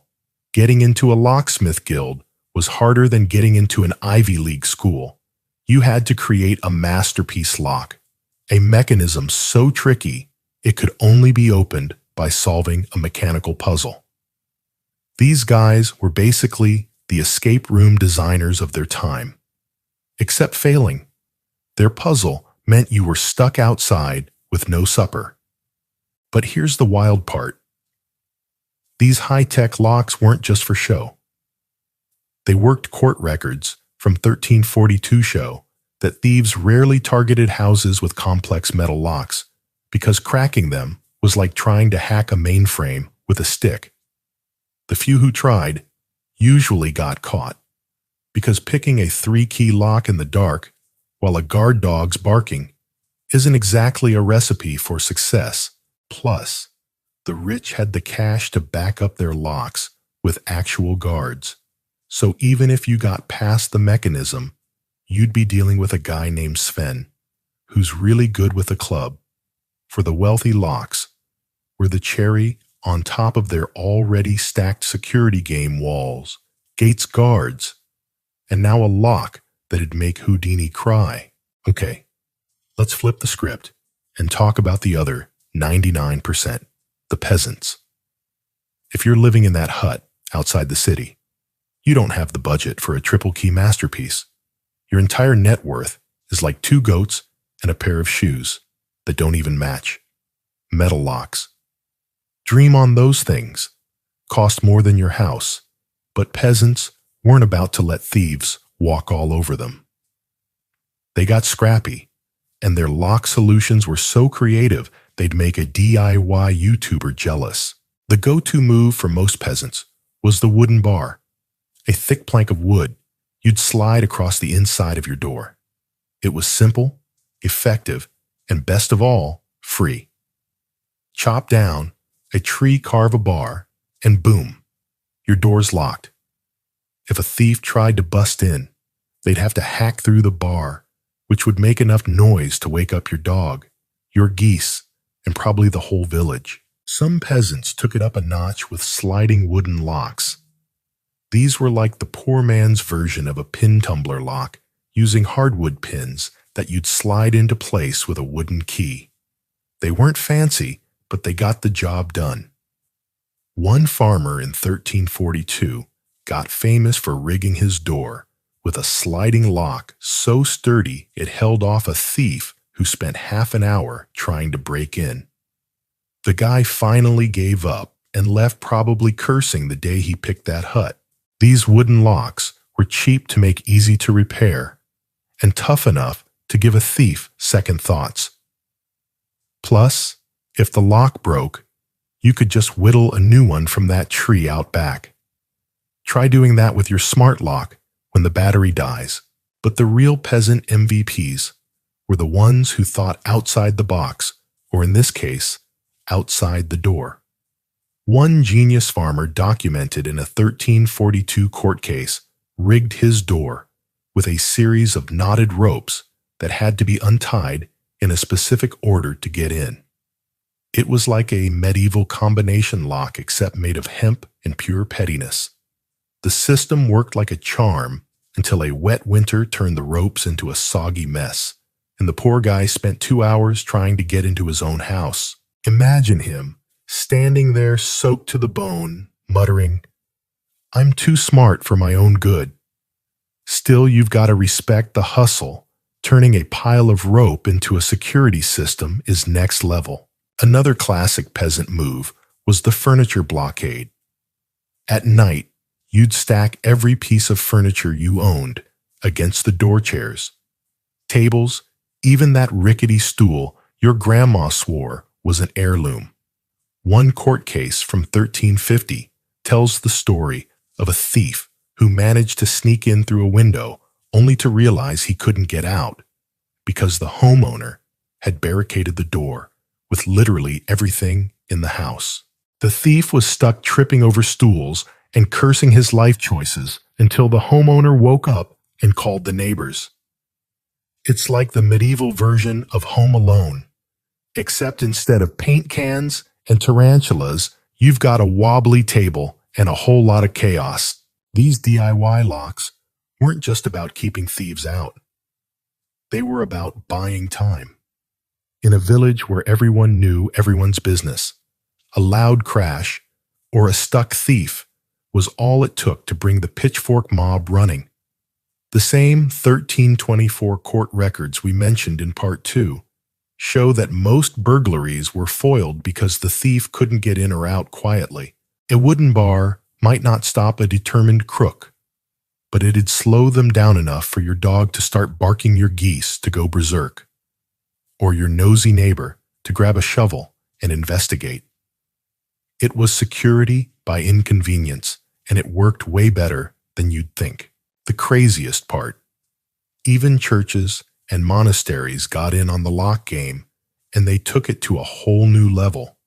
The treasury door at Durham Cathedral had a lock that required 3 different key holders to open it at the same time.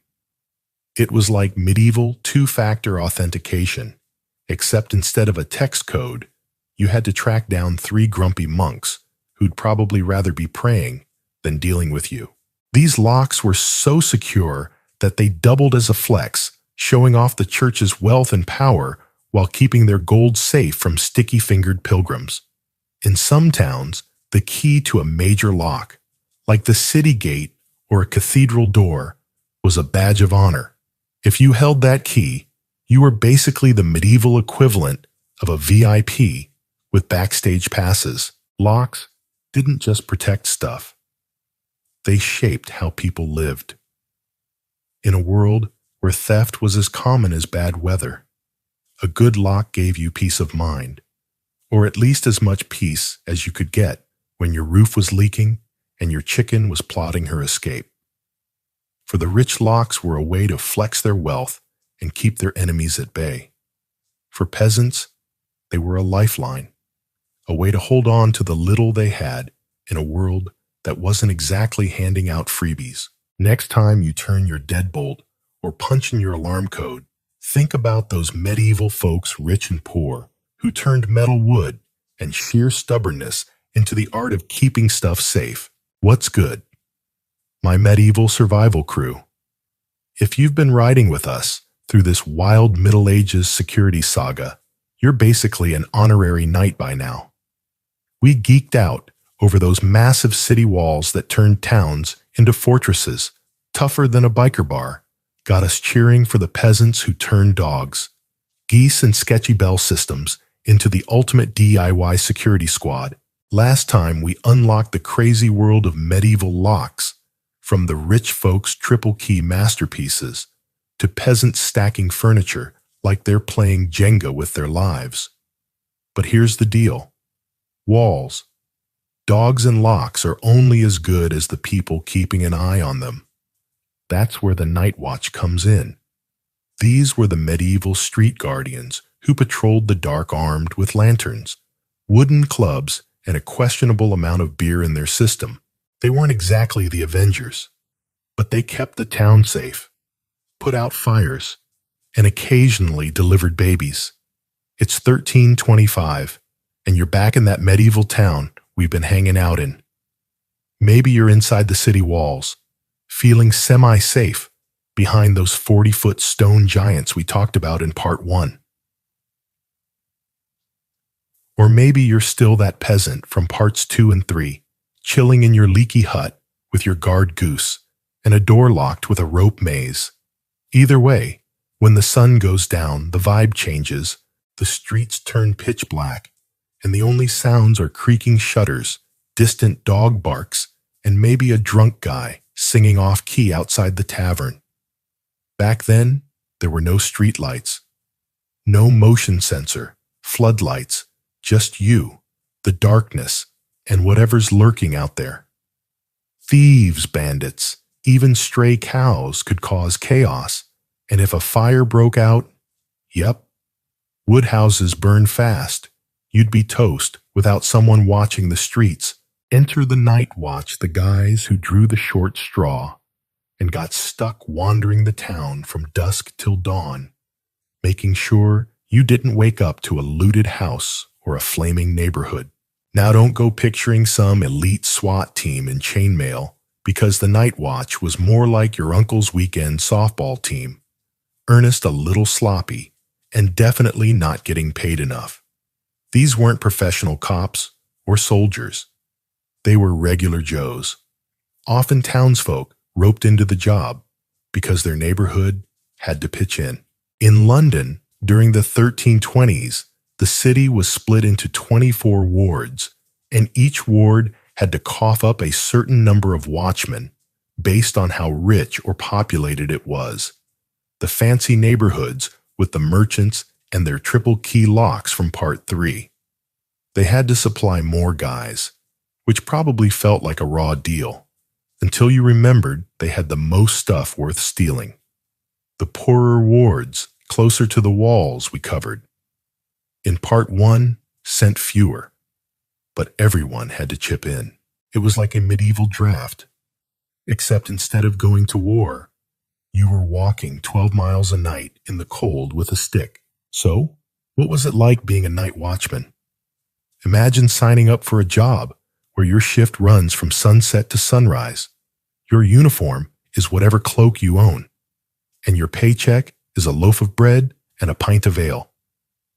Yeah, you heard that right. Ale was a standard part of the deal. Medieval performance bonuses were less about stock options and more about not dying of thirst on the job. These guys carried lanterns not to see where they were going, but to make sure everyone else saw them. The whole point was to advertise, hey, I'm here, so don't try anything stupid. Their other gear. A wooden club that was more likely to wake up a dozing coworker than knock out a criminal, and sometimes a rattle or bell to sound the alarm. Think of it as the medieval version of a police siren, except it was just a guy shaking a noisy stick and hoping for the best. The night watch had one main job, keep the streets safe. But safe in the Middle Ages was a pretty broad term. They weren't just looking for thieves sneaking past the rope-locked doors from part 3, or dodging the guard geese from part 2. They were also on fire patrol, because when your whole town's made of wood and straw, a stray spark could turn your neighborhood into a barbecue. They broke up tavern brawls sometimes by jumping in, because ale makes you bold. They helped drunk folks stumble home, probably muttering, "Why do I always get the 3 a.m. shift?" And in a pinch, they even played Midwife. One wild account from 1389 tells of a watchman in York who in a single night delivered a baby, put out a small fire, and caught a guy trying to steal a chicken. The dude earned an extra ration of ale and a day off, which, let's be honest, he totally deserved after that shift from hell. These guys were the Swiss Army knives of medieval public service, doing a bit of everything with minimal gear and maximum grit. Their nightly routine was to walk their assigned routes, shouting out the time and status updates like 10 o'clock and all's well. It was part clock, part reassurance, and part, please don't fall asleep. Tactic. Some watchmen got creative.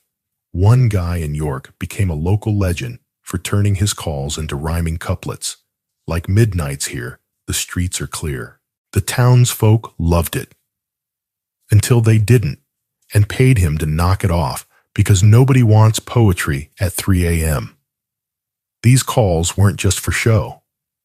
They let honest folks know it was time to blow out their candles and hit the sack.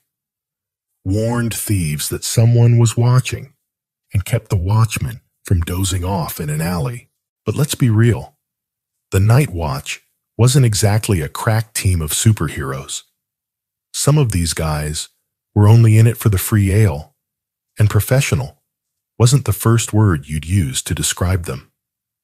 Historical records show that watchmen sometimes fell asleep on the job, got distracted by a good tavern fight, or even joined the drunks they were supposed to be corralling. One report from 1327 describes a watchman who got so plastered he accidentally set off his own alarm rattle, waking half the town for no reason. The guy claimed he was testing the system, but nobody bought it. Still, you can't blame them too much. Walking 12 miles in the freezing dark with nothing but a lantern and a club is the kind of gig that makes you question your life choices. Despite their flaws, the Night Watch was surprisingly effective. Court records from the 1320s give us a peek into their world, and it's wild. The most common crimes they dealt with weren't epic heists or sword fights. They were petty thefts. Someone swiping a loaf of bread or trying to sneak past the city gates after curfew to dodge the tolls we talked about in Part 1. The watchmen didn't have to be ninjas to stop these crimes. Their presence alone was enough to make most thieves think twice. If a crook did try something, the watchman's rattle or bell would bring the whole neighborhood running, just like the peasant village mobs from Part 2. In one case, a thief got caught because a watchman's shout woke up a nearby dog, which set off a chain reaction of barking that ended with the guy cornered in a pig pen. Medieval security was all about teamwork, even if the team included a very annoyed pig. The watchman also kept detailed logs, which are a gold mine for historians.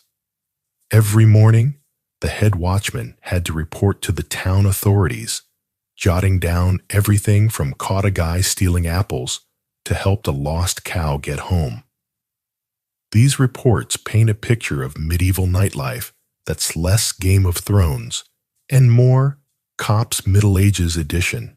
One log from 1340 notes a watchman breaking up a brawl over who owed who a mug of ale, only to realize he'd accidentally arrested the wrong guy because it was too dark to see. Another entry describes a watchman chasing a thief, tripping over a stray chicken, and still managing to catch the guy because the thief tripped over the same chicken. It's like a medieval sitcom, and the Night Watch were the reluctant stars. Their gear might have been basic, but it got the job done. The lantern was less about lighting the way and more about shouting, "I'm here, don't try me." The club was for show records. Suggest it was used more to nudge sleeping watchmen awake than to fight off bad guys. The rattle or bell was the real MVP, loud enough to alert the town without needing a megaphone. Some cities got fancy and gave their watchmen horns, which must have made the night shift sound like a really bad jazz band. But fancy or not, the Night Watch was a lifeline. They weren't just guarding the streets. They were guarding the whole community, from the rich merchants with their fancy locks to the peasants with their rope-tied doors. The Night Watch also had a cultural impact. Their calls became part of the town's rhythm, like a medieval clock tower.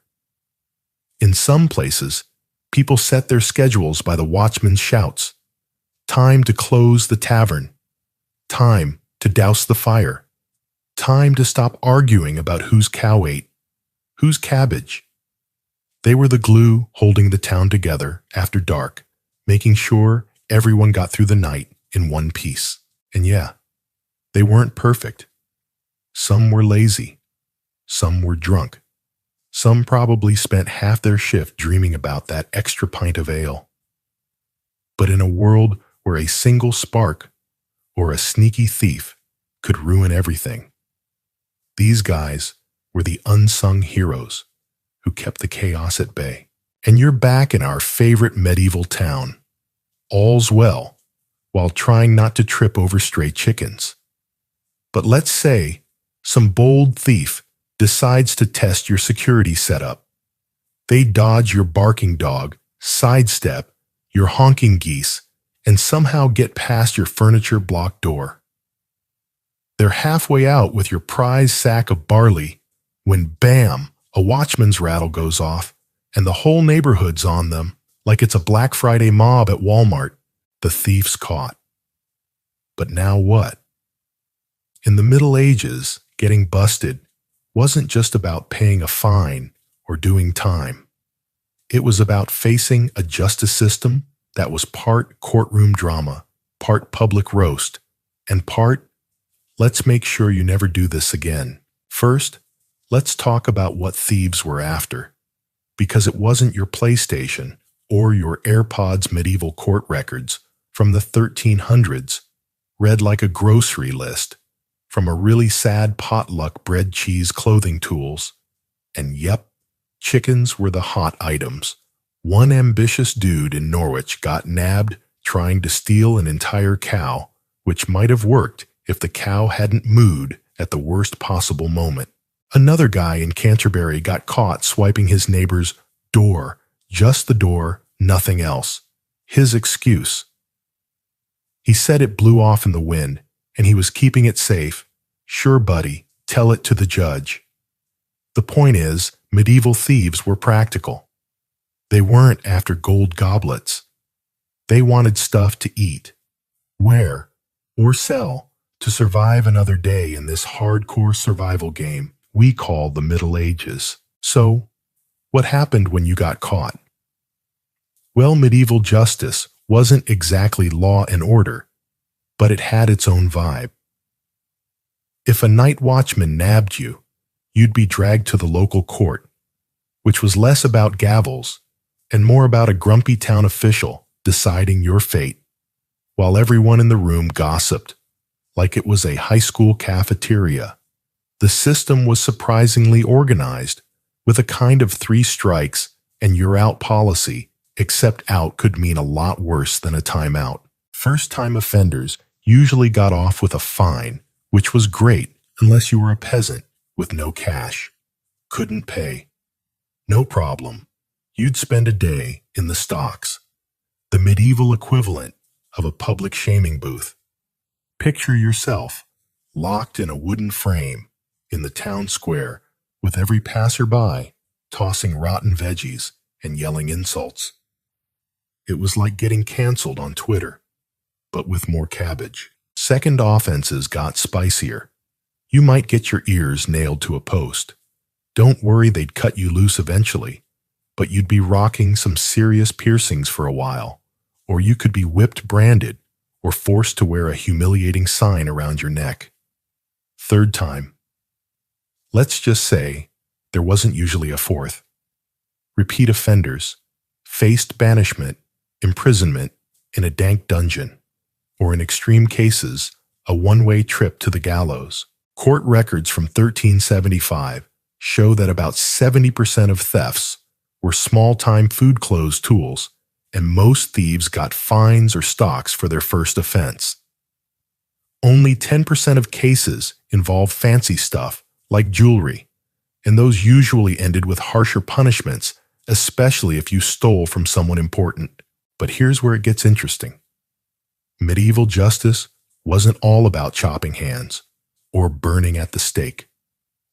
The system had a surprising amount of heart, especially if you could prove you stole out of desperation.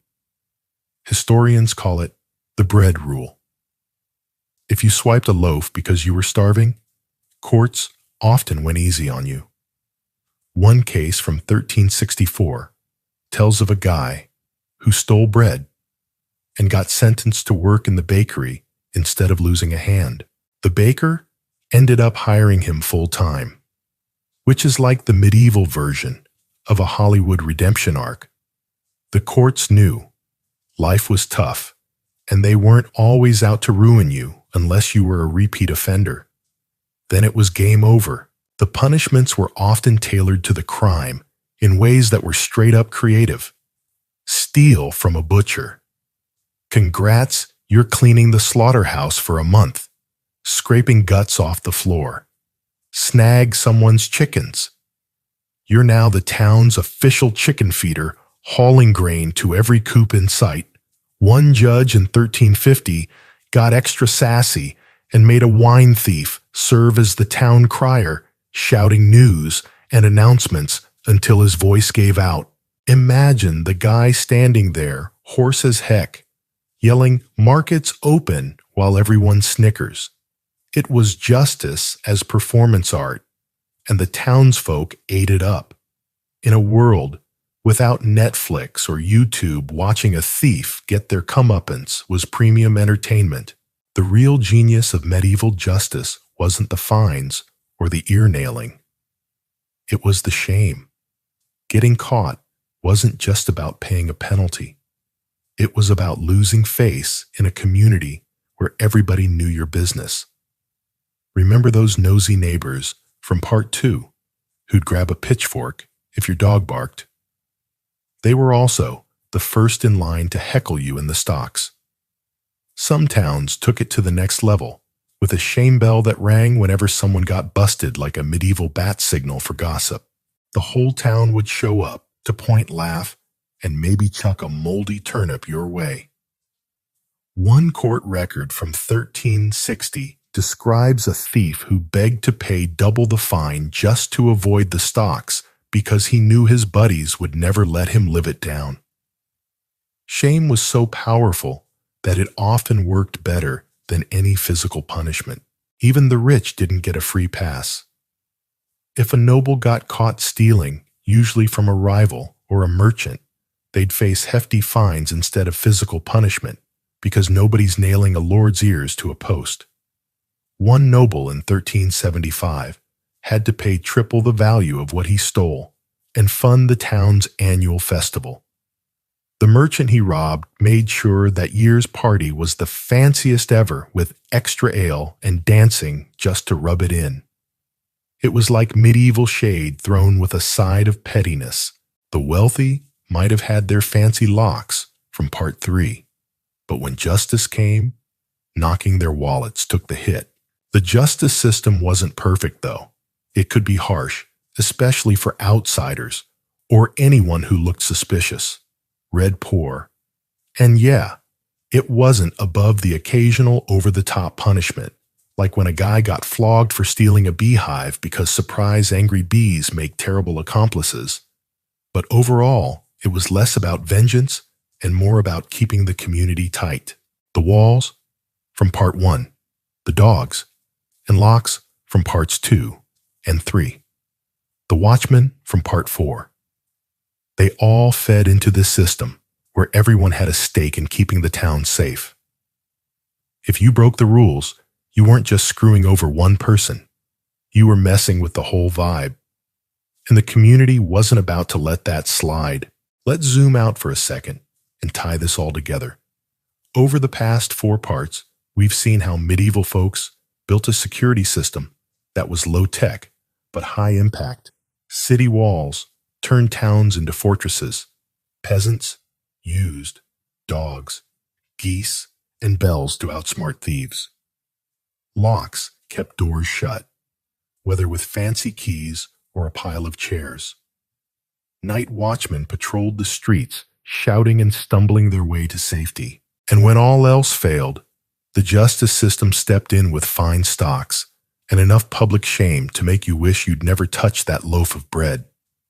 It wasn't perfect. No electricity, no cameras, no 911. But it worked because of one thing. People, neighbors, watched out for each other. Watchmen risked their necks for a pint of ale.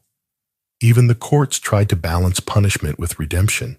In a world where life was brutal, These systems showed that human ingenuity and community spirit could keep the chaos at bay. So what's the big takeaway? Next time you lock your door, check your security app, or call the cops because someone's blasting music at 2 a.m. Think about your medieval ancestors. They didn't have Wi-Fi or motion sensors, but they had walls, dogs' locks, watchmen, and a justice system that made sure you thought twice before crossing the line. They remind us that security isn't just about tech. It's about people coming together to protect what matters. And honestly, that's kind of badass. That's a wrap for our medieval security series. What did you think of medieval justice? Would you take the stocks or pay the fine to save face? Drop your choice in the comments and tell me your favorite part of this whole saga. Walls, geese locks, watchmen, or the shame game. If you've loved geeking out over this Middle Ages madness, give this video a big ol' hit subscribe and ring that bell so you don't miss our next adventure. Maybe we'll dive into Viking raids, pirate ships, or who knows what else. Let me know what you want to explore next. Thanks for hanging with me, you absolute legends. Medieval summer. Survival. Have you ever had your air conditioner conk out in the middle of a scorching July? Brutal right now. Imagine living in medieval times where the closest thing to cooling tech was a servant waving a fancy fan. Medieval summers were no joke, especially in southern Europe, where temperatures could hit a blistering 95 Celsius. Even cooler regions like England and northern France weren't immune, with historical records showing heat waves that'd make today's weather forecasters do a double take. If you're curious about where all these sweaty medieval folks lived, here's a wild fact about 90% of the population called the countryside home. Take London, for example. By 1300, it was a major city, but only housed around 50,000 people, smaller than many modern suburban towns. Cities were packed tight, with buildings so close you could practically whisper secrets to your neighbor through the walls. Speaking of homes, medieval living spaces weren't exactly roomy city dwellers, squeezed into narrow, tall houses, built upward instead of outward, because street frontage was prime real estate. These urban homes averaged about 400 square feet, roughly the size of a modern two-car garage. Think that's cramped. Rural cottages were even tinier, usually 200 to 300 square feet. Next time someone gripes about their small apartment, tell them they're living in a medieval mansion. By comparison, your home's quality depended entirely on your social status, much like today's housing market, but without mortgage brokers or property taxes. At the bottom were peasant cottages.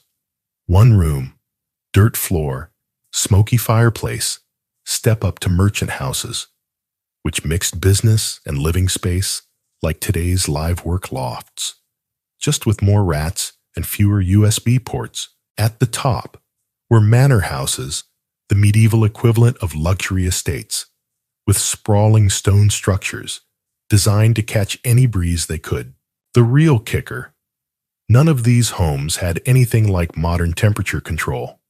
No thermostats, no electric fans, not even a bag of ice from the gas station. Medieval folks relied on clever architecture and time-tested cooling tricks passed down through generations. Surprisingly, some of their methods were so effective that modern sustainable architects are taking notes. The coolest part: while we might pity our medieval ancestors for missing out on AC, they came up with remarkably smart ways to beat the heat. Their solutions ranged from simple hacks anyone could use to elaborate systems that had impressed today's engineers. Let's dive into how they kept their cool, starting with the medieval one-percenters, who basically invented luxury cooling. Money might not buy happiness, But in medieval times, it could definitely buy a cooler summer. While peasants were sweating buckets in their humble cottages, the wealthy were chilling in stone mansions with built-in cooling systems that'd make modern architects jealous. These nobles didn't just luck into comfort. They engineered it with precision, even without fancy thermodynamics. Textbooks. Let's start with those massive walls. We're not talking just thick. We're talking tank. Thick. Some castle and manor walls were up to 4 feet wide, bigger than most modern doorways. These weren't only for keeping out invaders. They were like giant insulation blocks. During hot summer days, the stone absorbed heat, keeping the interior cool. At night, it slowly released that heat, creating a natural temperature regulation system that worked round the clock. These walls were so effective that some medieval castles still stay comfy today. No AC required. High ceilings were another flex. They weren't just for hanging pricey tapestries. They used a simple rule: hot air rises. Some great halls had ceilings soaring 20 to 30 feet, letting the heat float way above everyone's heads while the nobles sipped wine below. Peasants stuck in their low-ceiling cottages could only dream of that kind of medieval air conditioning. Windows in these mansions were straight-up art. Tall, narrow openings were placed opposite each other to create cross breezes that'd make a real estate agent swoon. Deep window seats carved into those thick walls doubled as cozy reading nooks and natural cooling stations. Some even had tiny drainage channels to handle rain, which also made them perfect for catching cool breezes on sweltering days. Clever nobles fitted their windows with thin alabaster screens that softened harsh sunlight while letting air flow through thick medieval tinted glass, but classier.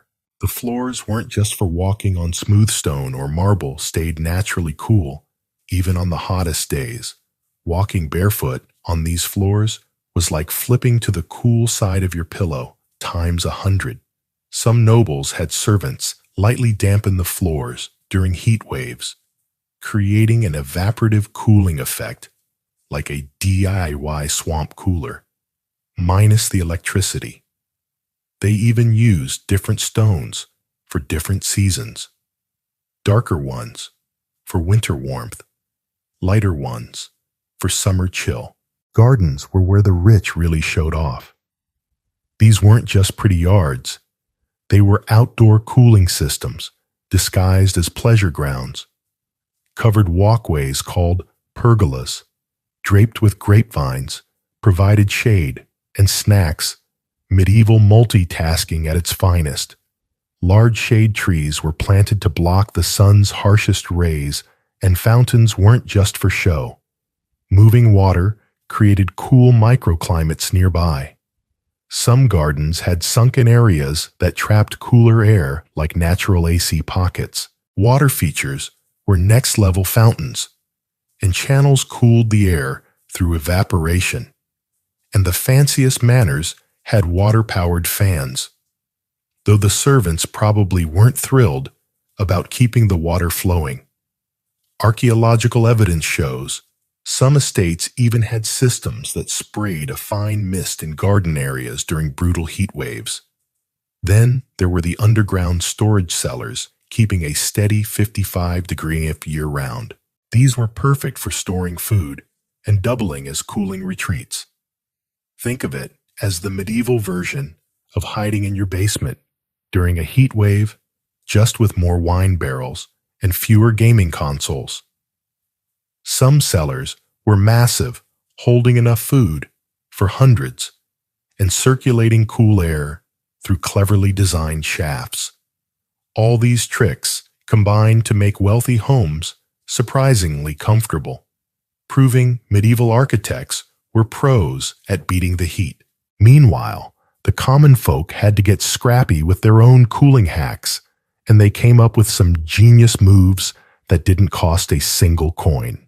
While the rich lounged in their stone palaces with misting fountains, medieval peasants had to get creative to stay cool. Don't feel too sorry for them, though these folks were resourceful and cooked up some surprisingly effective methods to beat the heat without a royal budget. Their secret weapon, thatch roofing. These weren't just straw hats for houses. They were high-tech insulation systems that had put some modern roofs to shame. A well-made thatch roof could be 12 to 14 inches thick, with layered construction that trapped cool air like prehistoric bubble wrap. Studies of surviving thatched cottages show these roofs could lower indoor temperatures by up to 15 degrees compared to the outdoor heat. Medieval peasants might not have had engineering degrees, but they were ventilation wizards. Their homes were designed for airflow.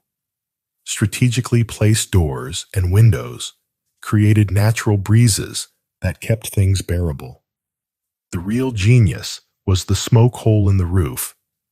Originally, for letting out cooking fire smoke, it doubled as a medieval exhaust fan, sucking hot air out and pulling cooler air in through the doors and windows like a whole house fan, minus the electric bill. Peasants also mastered their daily schedules, like productivity gurus.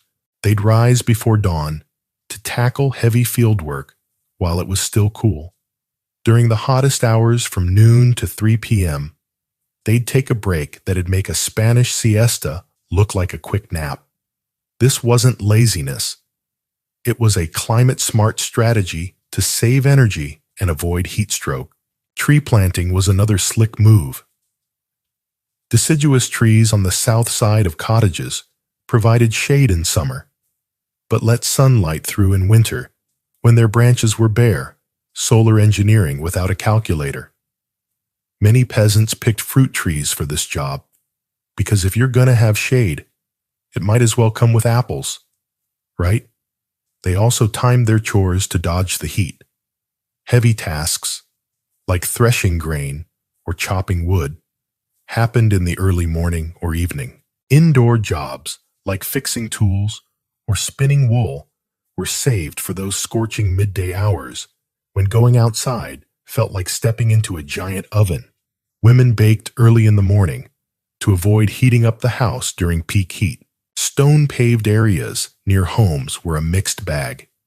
They soaked up heat during the day, making them toasty to walk on, but released it at night. Smart peasants used these warm spots to dry herbs or linens after sunset, like a medieval clothes dryer that just needed a lot more patience. Necessity really was the mother of invention, and peasants proved it with these hacks. But staying cool wasn't just about comfort. It was about survival, especially when summer brought swarms of insects that seemed hell-bent on making everyone miserable. Those bugs were about to meet their match with some surprisingly clever medieval pest control. Before window screens or bug zappers, summer meant sharing your home with a buzzing army of uninvited guests. Medieval pest control was like a never-ending chess match, except your opponents had wings and a thirst for blood. Mosquitoes were the worst hands down. Historical records from medieval monasteries describe swarms so thick they darkened the air like storm clouds. One 13th century English monk griped that mosquitoes could drain a man dry faster than the king's tax collectors. Without bug spray or screened windows, people had to get creative. The wealthy had servants wave giant fans all night. Yep, fan bearer was a legit job title, probably the least fun gig at the medieval career fair. But medieval folks weren't helpless. They found that certain plants doubled as bug repellents. Lavender, rosemary, and chrysanthemums were the medieval equivalent of off spray. Planted around doors and windows, they created natural no-fly zones for insects. The best part, these herbs pulled triple duty repelling bugs, seasoning food, and treating ailments. Monasteries kept sprawling herb gardens that were like Swiss Army knives, pest control pharmacy, and spice rack all in one. Smoke was another weapon. Burning specific woods, like cedar or herbs in the evening, created a smoky barrier that bugs hated, but humans could tolerate. Some folks tossed herbs into their cooking fires, turning dinner prep into pest control, like citronella candles. But with actual food involved, some communities even had rituals to kick off mosquito season with special smoke blends. Animals were the secret MVPs of pest control. Chickens weren't just for eggs. One bird could gobble thousands of ground insects daily, making them medieval exterminators on legs. Bats were welcome guests too. Some monasteries built bat roosts in their gardens, knowing a single bat could eat thousands of mosquitoes a night. Rural folks encouraged swallows to nest near their homes, creating a natural air force against flying pests. Inside, people hung bundles of dried herbs like bay leaves, mint, and tansy from ceiling beams. These doubled as cooking ingredients and bug repellents like medieval air fresheners with actual benefits. Larger homes had these bundles in every room, creating an early whole house pest control system. For food storage, certain hardwoods, like oak and beech, produced smoke that repelled insects and preserved food for weeks. These techniques are still used in traditional food preservation today, showing how savvy medieval folks were even without knowing the chemistry. In rural areas, flowers like marigolds, chrysanthemums, and pyrethrum daisies were planted around gardens and homes, forming beautiful but deadly barriers to bugs. These plants are still used in natural insecticides, proving medieval gardeners were onto something big. Some villages even held planting festivals to keep these protective gardens in top shape. As summer heat cranked up and bugs multiplied, pest control became just one part of the challenge. The other, staying comfy in heavy medieval clothing, which was its own kind of torture. Getting dressed in medieval summers was like a high-stakes game of how little can I wear without the local priest losing it. The answer depended on your status, balancing social norms, practicality, and not passing out from heat stroke. Noble clothing was all about layers, because apparently rich folks missed the memo on less is more.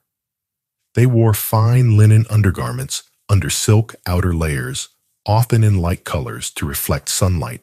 These fabrics weren't just for show. Silk regulates body temperature, and linen wicks sweat like a champ. A noble's summer wardrobe could cost more than a peasant's house. Talk about fashion inflation. Historical records show some nobles owned clothes worth more than their servants' decade-long wages. Peasants kept it simple, with loose-fitting linen or lightweight wool, usually undyed. These plain outfits were practical. The loose fit let air circulate, and natural fibers absorbed sweat and dried fast. A peasant might own just 2 or 3 outfits, but they were built to handle everything from field work to village festivals. Some clever peasants dampened their clothes during heat waves for a primitive, evaporative cooling effect, like wearing your own personal swamp cooler. Knights had it roughest. Wearing full armor in summer was like being a baked potato in tinfoil. A suit of armor weighed 40 to 65 pounds. Imagine lugging around a third grader in 95-degree heat.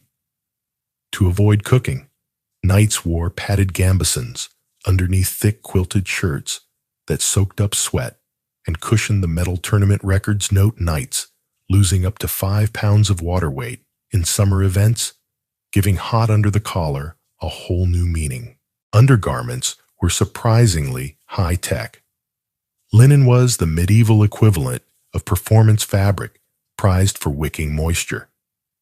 Nobles layered up with fine linen, while peasants made do with a single layer. Some fancy nobles scented their linen with herbs, medieval deodorant at its finest. The best linen was so valuable it was listed in wills, passed down like heirlooms. Head coverings were summer survival gear. Peasants in the fields wore wide-brimmed straw hats that'd make modern sun hats look flimsy. Noble women rocked silk veils or light caps, while men sported various hats based on status. A 14th century fashion guide warned wealthy women to wear pale veils in summer, lest the sun turn you common-looking medieval shade at its peak. Shoes got a summer makeover too. Peasants often went barefoot in the hottest months. Freefoot, AC nobles wore lightweight leather shoes or indoor slippers, some with tiny ventilation holes like medieval Crocs, just with more style. The wealthiest swapped shoes between morning and afternoon as the ground heated up. The real fashion victims were the clergy, stuck in heavy black robes that turned them into human ovens. Church records even debated loosening the dress code during heat waves. But spoiler, the answer was usually no. One French monastery noted monks dozing off during summer services, probably because their robes were cooking them alive. Divine devotion was no match for heat exhaustion. All this effort to stay cool led to some wild solutions for sun protection. And when it came to medieval sunscreen, things got really interesting. Before SPF bottles, medieval folks had to get creative, and their sun protection methods would make modern dermatologists either cheer or cringe. The most famous sunscreen recipe comes from the Trotula, a 12th century medical text by a female physician named Trotta of Salerno. It's like a medieval chemistry experiment gone rogue mix: lily root, white lead, mastic, frankincense, camphor, and lard, then finish with rose water. Not exactly drugstore material. That white lead. It was the medieval version of zinc oxide, except it could poison you. People knew it was risky. One writer warned, "It makes the face white, but shortens life." But beauty standards were worth dying for, apparently. Common folks with more sense and less cash stuck to practical sun protection.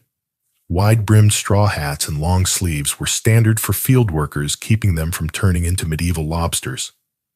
Sunburn remedies were surprisingly legit. Egg whites with rose water, aloe, vera. Yep, they had it. And herbal poultices. Cucumber juice mixed with vinegar was a popular after-sun treatment, not far off from modern lotions, minus the fake green dye. Work hours were planned to dodge peak sun, with outdoor tasks in the early morning or late afternoon, and indoor jobs for midday. This wasn't just about avoiding sunburn. It was about survival.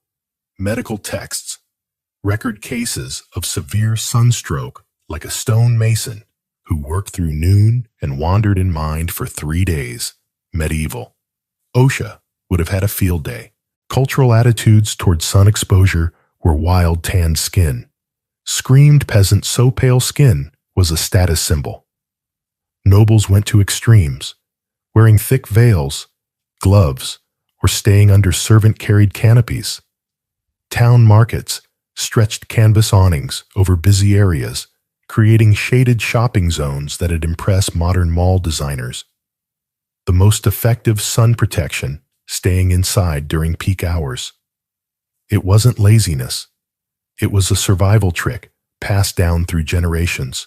The wealthy had their cool stone manors, while peasants retreated to tree shade or their slightly cooler cottages.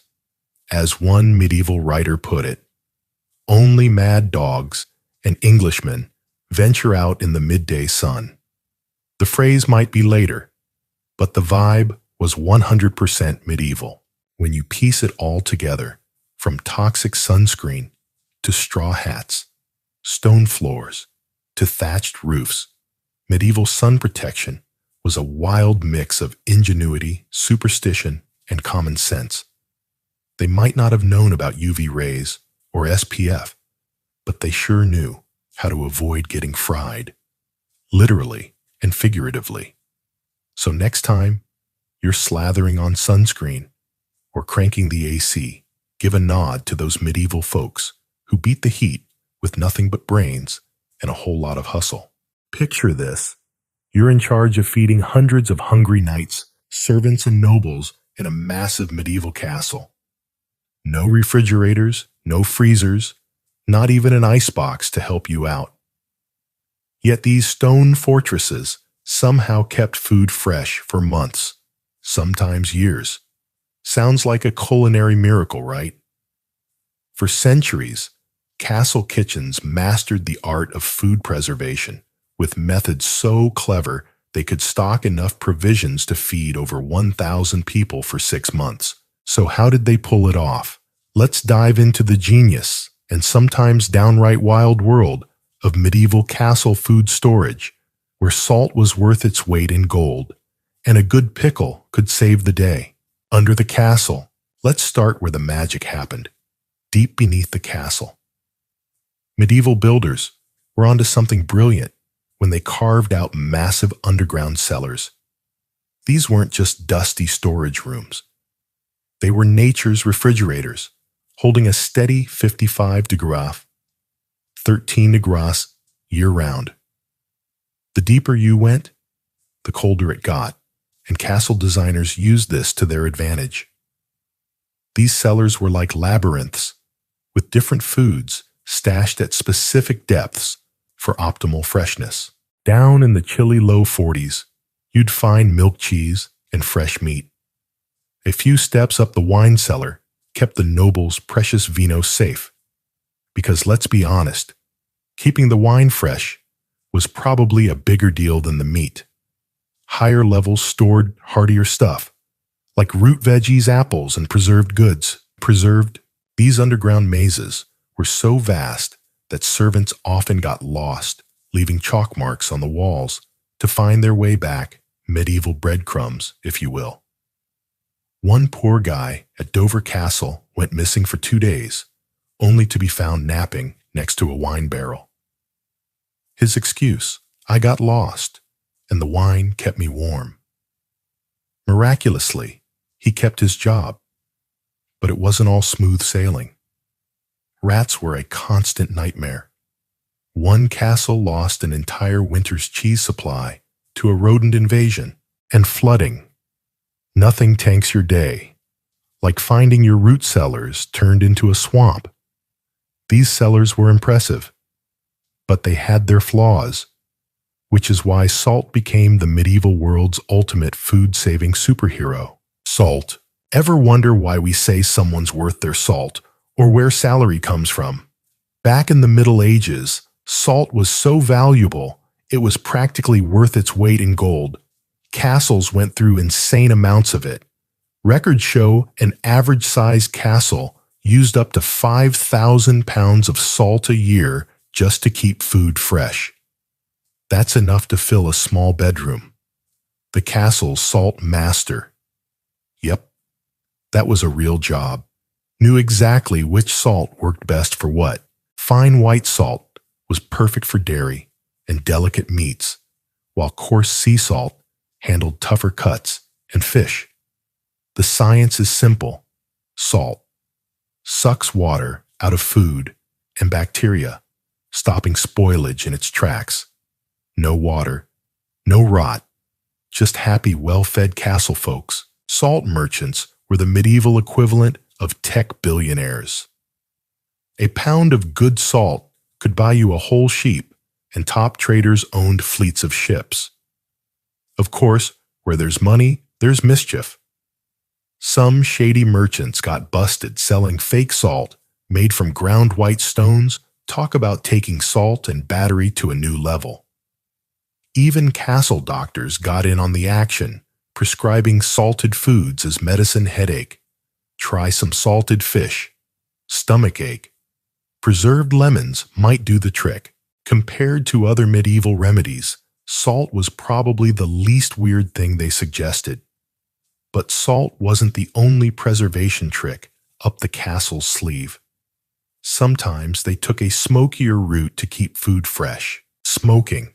The medieval castle's smoking yard was like a prehistoric BBQ joint, minus the paper napkins and debates over sauce recipes. These dedicated smokehouses, set just outside the castle walls to avoid fire risks, processed up to 200 pounds of meat a day during peak seasons. Court records show a castle housing 150 people needed about 18,000 pounds of smoked meat to get through winter. No wonder the smokehouses were under guard. You didn't want someone swiping your bacon stash. Each type of wood brought its own flavor to the table. Oak was the workhorse, burning slow and steady to give meat a rich, smoky taste that lasted up to 4 months. Applewood was saved for fancy feasts, perfect for wild boar or venison, when the Lord wanted to impress. Alderwood was the go-to for fish, giving salmon and trout that delicate smokiness we still love today. The smoke master knew exactly which wood to use and when. Timing was everything. Late autumn saw smokehouses running round the clock, with 3 or 4 chambers going at once. Some meats hung in the smoke for weeks, with hams taking up to 3 months to cure. Smoke masters worked in shifts, keeping the fires alive day and night. Castle records show they were basically the unsung heroes of winter survival. Funnily enough, these medieval smoking techniques aren't far off from what modern BBQ pros use. The big difference: medieval smoke masters didn't have to stress about posting the perfect brisket pic on Instagram, while smoking worked wonders for meat and fish. Veggies needed a different approach, one that involved a whole lot of vinegar and some serious elbow grease. Pickled. Medieval castle kitchens took pickling to epic levels. Archaeologists have dug up massive pickling vessels in castle ruins that could hold 100 gallons, enough to pickle 800 pounds of veggies at once. That's a lot of medieval pickles. Records from Dover Castle show they pickled 40 to 60% of their yearly vegetable harvest, turning their gardens into a year-round vitamin C supply. Forget just cucumbers and onions. Castle cooks pickled everything they could get their hands on. Cabbage. Obviously. Turnips. You bet eggs and beet juice. Yup. And they turned a striking purple that probably made the castle kids giggle at dinner. Some castles even pickled imported fruits like lemons and oranges, treating them like luxury goods, reserved for the Lord's table. One cranky baron reportedly threatened to toss his cook in the dungeon for serving his prized pickled plums to common soldiers. Castle gardens dedicated whole sections to pickling herbs like dill, garlic, and mustard seeds. Vinegar was the real MVP, and every serious castle had its own vinegar-making setup, usually tucked away in a corner. Because, let's face it, fermenting vinegar smells like a gym locker room. Pickling was so critical that castles employed a pickle master who kept detailed logs of every batch. These medieval recipe books have survived, showing us their tricks, like adding grape leaves to keep pickles crisp, a hack modern picklers still use. The pickle master's logs were like the castle's food diary, making sure nothing went to waste, while pickling kept veggies fresh. There was one sweet solution that took preservation to a whole new level: honey. Medieval castles were obsessed with honey, and for good reason. It's a preservation powerhouse. Archaeologists have found honey-preserved food still edible after thousands of years, thanks to its high sugar content, natural hydrogen, peroxide acidity, and bee-made enzymes that make it a microbial death trap. Castles kept sprawling bee yards about a quarter mile from their walls, strategically placed near flowering meadows and orchards.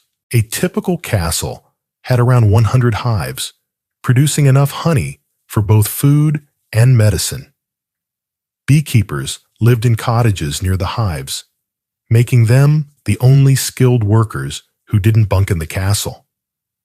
They got extra ale rations. Apparently, medieval folks thought drinking helped ward off bee stings, and pretty sweet pay for the time. The castle infirmary had its own honey stash, using light spring honey for coughs and wounds, and darker autumn honey for preserving fruits and meats. Honey-preserved foods were the medieval hospital's version of get-well-soon candy. In the kitchen, cooks got creative dipping fruits in heated honey for a protective coating, layering root veggies in honey-soaked linens, or even packing fish in honey for long trips. One medieval recipe book describes preserving whole geese in honey, though it doesn't say how they stopped servants from sneaking a spoonful of the sweet stuff.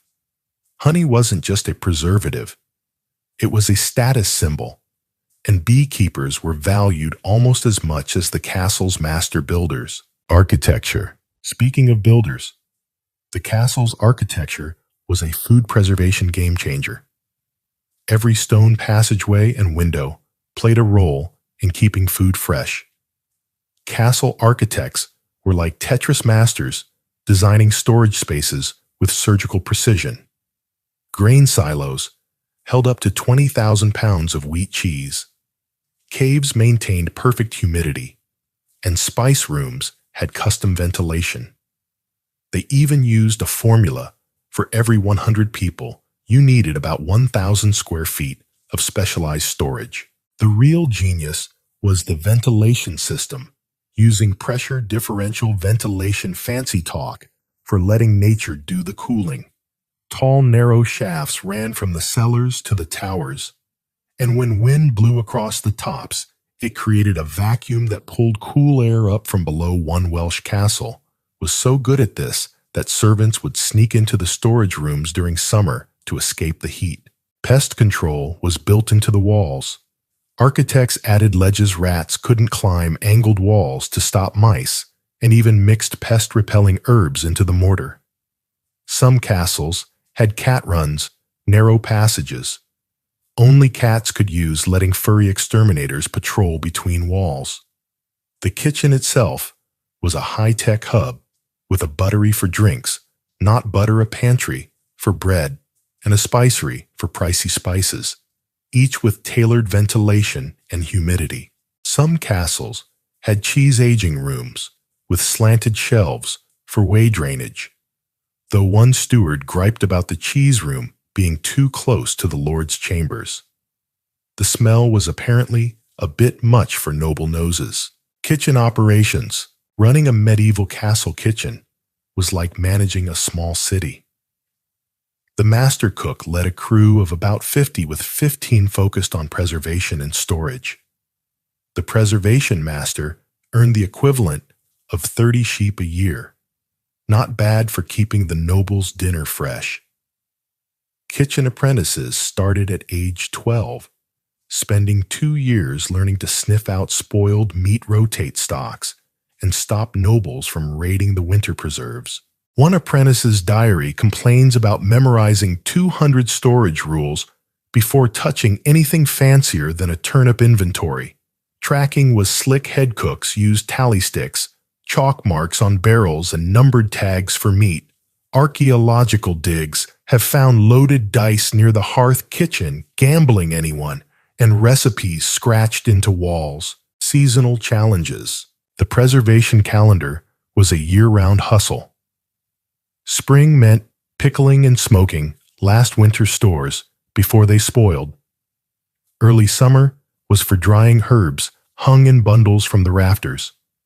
Summer brought a flood of fruits and veggies. Records show one castle processed 2,000 pounds in a single August week. Autumn was crunch time, with the kitchen turning into a preservation factory. Teams handled smoking, salting, and pickling, often during preservation festivals that were as much about ale as food. One cook reportedly pickled his keys after a particularly rowdy party. Winter was about rationing. Too much in December meant starvation by March. The master cook divided winter into 3 phases: fresh stores, early winter, deep stores, midwinter, and scraping by late winter, when meals got creative. Weather forecasting was key. Cooks tracked cloud shapes and animal behavior. One noted that mice stealing extra food before the first frost meant a harsh winter. It was medieval meteorology at its finest. Siege survival. The 1216 siege of Dover Castle put the food system to the ultimate test, holding out for over 3 months. Thanks to its stores. When the main cellar flooded the kitchen, staff moved tons of food to higher ground in one night, though one cook got locked in a storage room for 6 hours. Rats chewing through grain bags led to sealed clay pots, and moldy cheese prompted daily rotations and vinegar rubs. Medieval quality control in action. Food tasters checked for spoilage, not just poison, using all their senses, tapping jars for the right sound, feeling meat for firmness, even eyeing pickle colors. One cook's manual warned, if your pickled eggs turn green, feed them to your enemy. At least they had a sense of humor. About 20% of food spoiled yearly. Not bad for a world without fridges. When things went bad, they sprouted grains on windowsills, smoked whatever meat they could, or turned sour wine into vinegar. Looking back, it's wild how many of these methods we still use. That smoky ham at your deli, thank a medieval smoke master. Those artisanal pickles at the farmer's market, castle cooks would nod in approval. Even your grandma's veggie preserving trick might have medieval roots. These folks didn't just keep food fresh. They created flavors we still crave, proving that a little ingenuity can go a long way, even without a fridge. Welcome to the Middle Ages, where keeping a castle from turning into a pitch-black cave was a full-time job, and the star player in that game was the humble candle. But not just any candle. Beeswax candles, the absolute rock stars of medieval lighting, the kind of thing that made kings feel like they were living large, and peasants feel like they'd never afford a decent glow. Now let's get one thing straight. Candles back then weren't the sad little birthday cake toppers you're used to. These were serious business, the backbone of medieval illumination, and beeswax candles were the cream of the crop. If you were a regular, Joe say a peasant, scraping by in a mud hut, you were stuck with tallow candles made from animal fat. Usually whatever was left after the butcher had his way with a cow or sheep. Those things burned sure, but they smoked like a chimney flickered, like they had stage fright and smelled like a barbecue gone horribly wrong. Imagine trying to read a scroll or woo a court lady with the stench of burnt bacon grease wafting around you. Not exactly romantic, right? Tallow candles were the cheap seats of lighting the kind of thing that made you wonder if darkness was the better option. But beeswax candles, oh, that's where the real magic happened. If you were a king, a noble, or just some fancy-pants lord with a castle to your name, beeswax was your go-to. These candles were the Rolex of the Middle Ages, the ultimate flex of wealth and class. They burned clean, bright, and steady, casting a warm golden glow that could make even the draftiest great hall feel like a cozy tavern. Well, almost. No smoke, no stink, just pure reliable light that could keep going for up to 9 hours straight. 9 hours. That's longer than most people's attention spans these days. And back then, it was a godsend. When the sun decided to clock out early in the winter, you could light one of these bad boys at dusk and still be plotting your next crusade, or arguing over who gets the last chicken leg well past midnight. The thing about beeswax candles, though, is they didn't come cheap. Making them was a whole production. First, you needed bees, lots of them. Beekeepers were out there tending hives, dodging stings, and praying. The little buzzers didn't decide to stage a revolt. The wax had to be harvested, cleaned, and molded into candles, a process that took time, skill, and a whole lot of patience. By the time you had a finished candle, you were looking at a price tag that'd make a peasant's eyes pop out of their head. A single high-quality beeswax candle could set you back 6 to 10 pennies. Doesn't sound like much, does it? But in the 1300s, that was serious cash. To put it in perspective, a day's wages for a skilled laborer might be a couple of pennies tops. So dropping 10 pennies on one candle was like shelling out $50 today for a single glow stick. And here's the real kicker. A medium-sized castle, say one, with a great hall, a few towers, and a king who liked to throw parties could burn through 300 to 500 candles every month. That's thousands of pennies, a fortune that could have bought you a herd of cows or a fancy new warhorse. Lighting up a castle wasn't just about seeing where you were going. It was about proving you had the coin to burn literally. Now let's talk about how these candles were used, because it wasn't just a matter of sticking one on a table and calling it a day. Castles were big, drafty, and full of people who needed to see what they were doing, whether that was eating, scheming, or trying not to trip over the court jester. The real showstoppers were the chandeliers, and I don't mean some dainty crystal thing you'd see in a fancy hotel. These were massive wooden or iron contraptions hanging from the ceiling, like medieval disco balls, dripping with dozens, sometimes hundreds, of beeswax candles.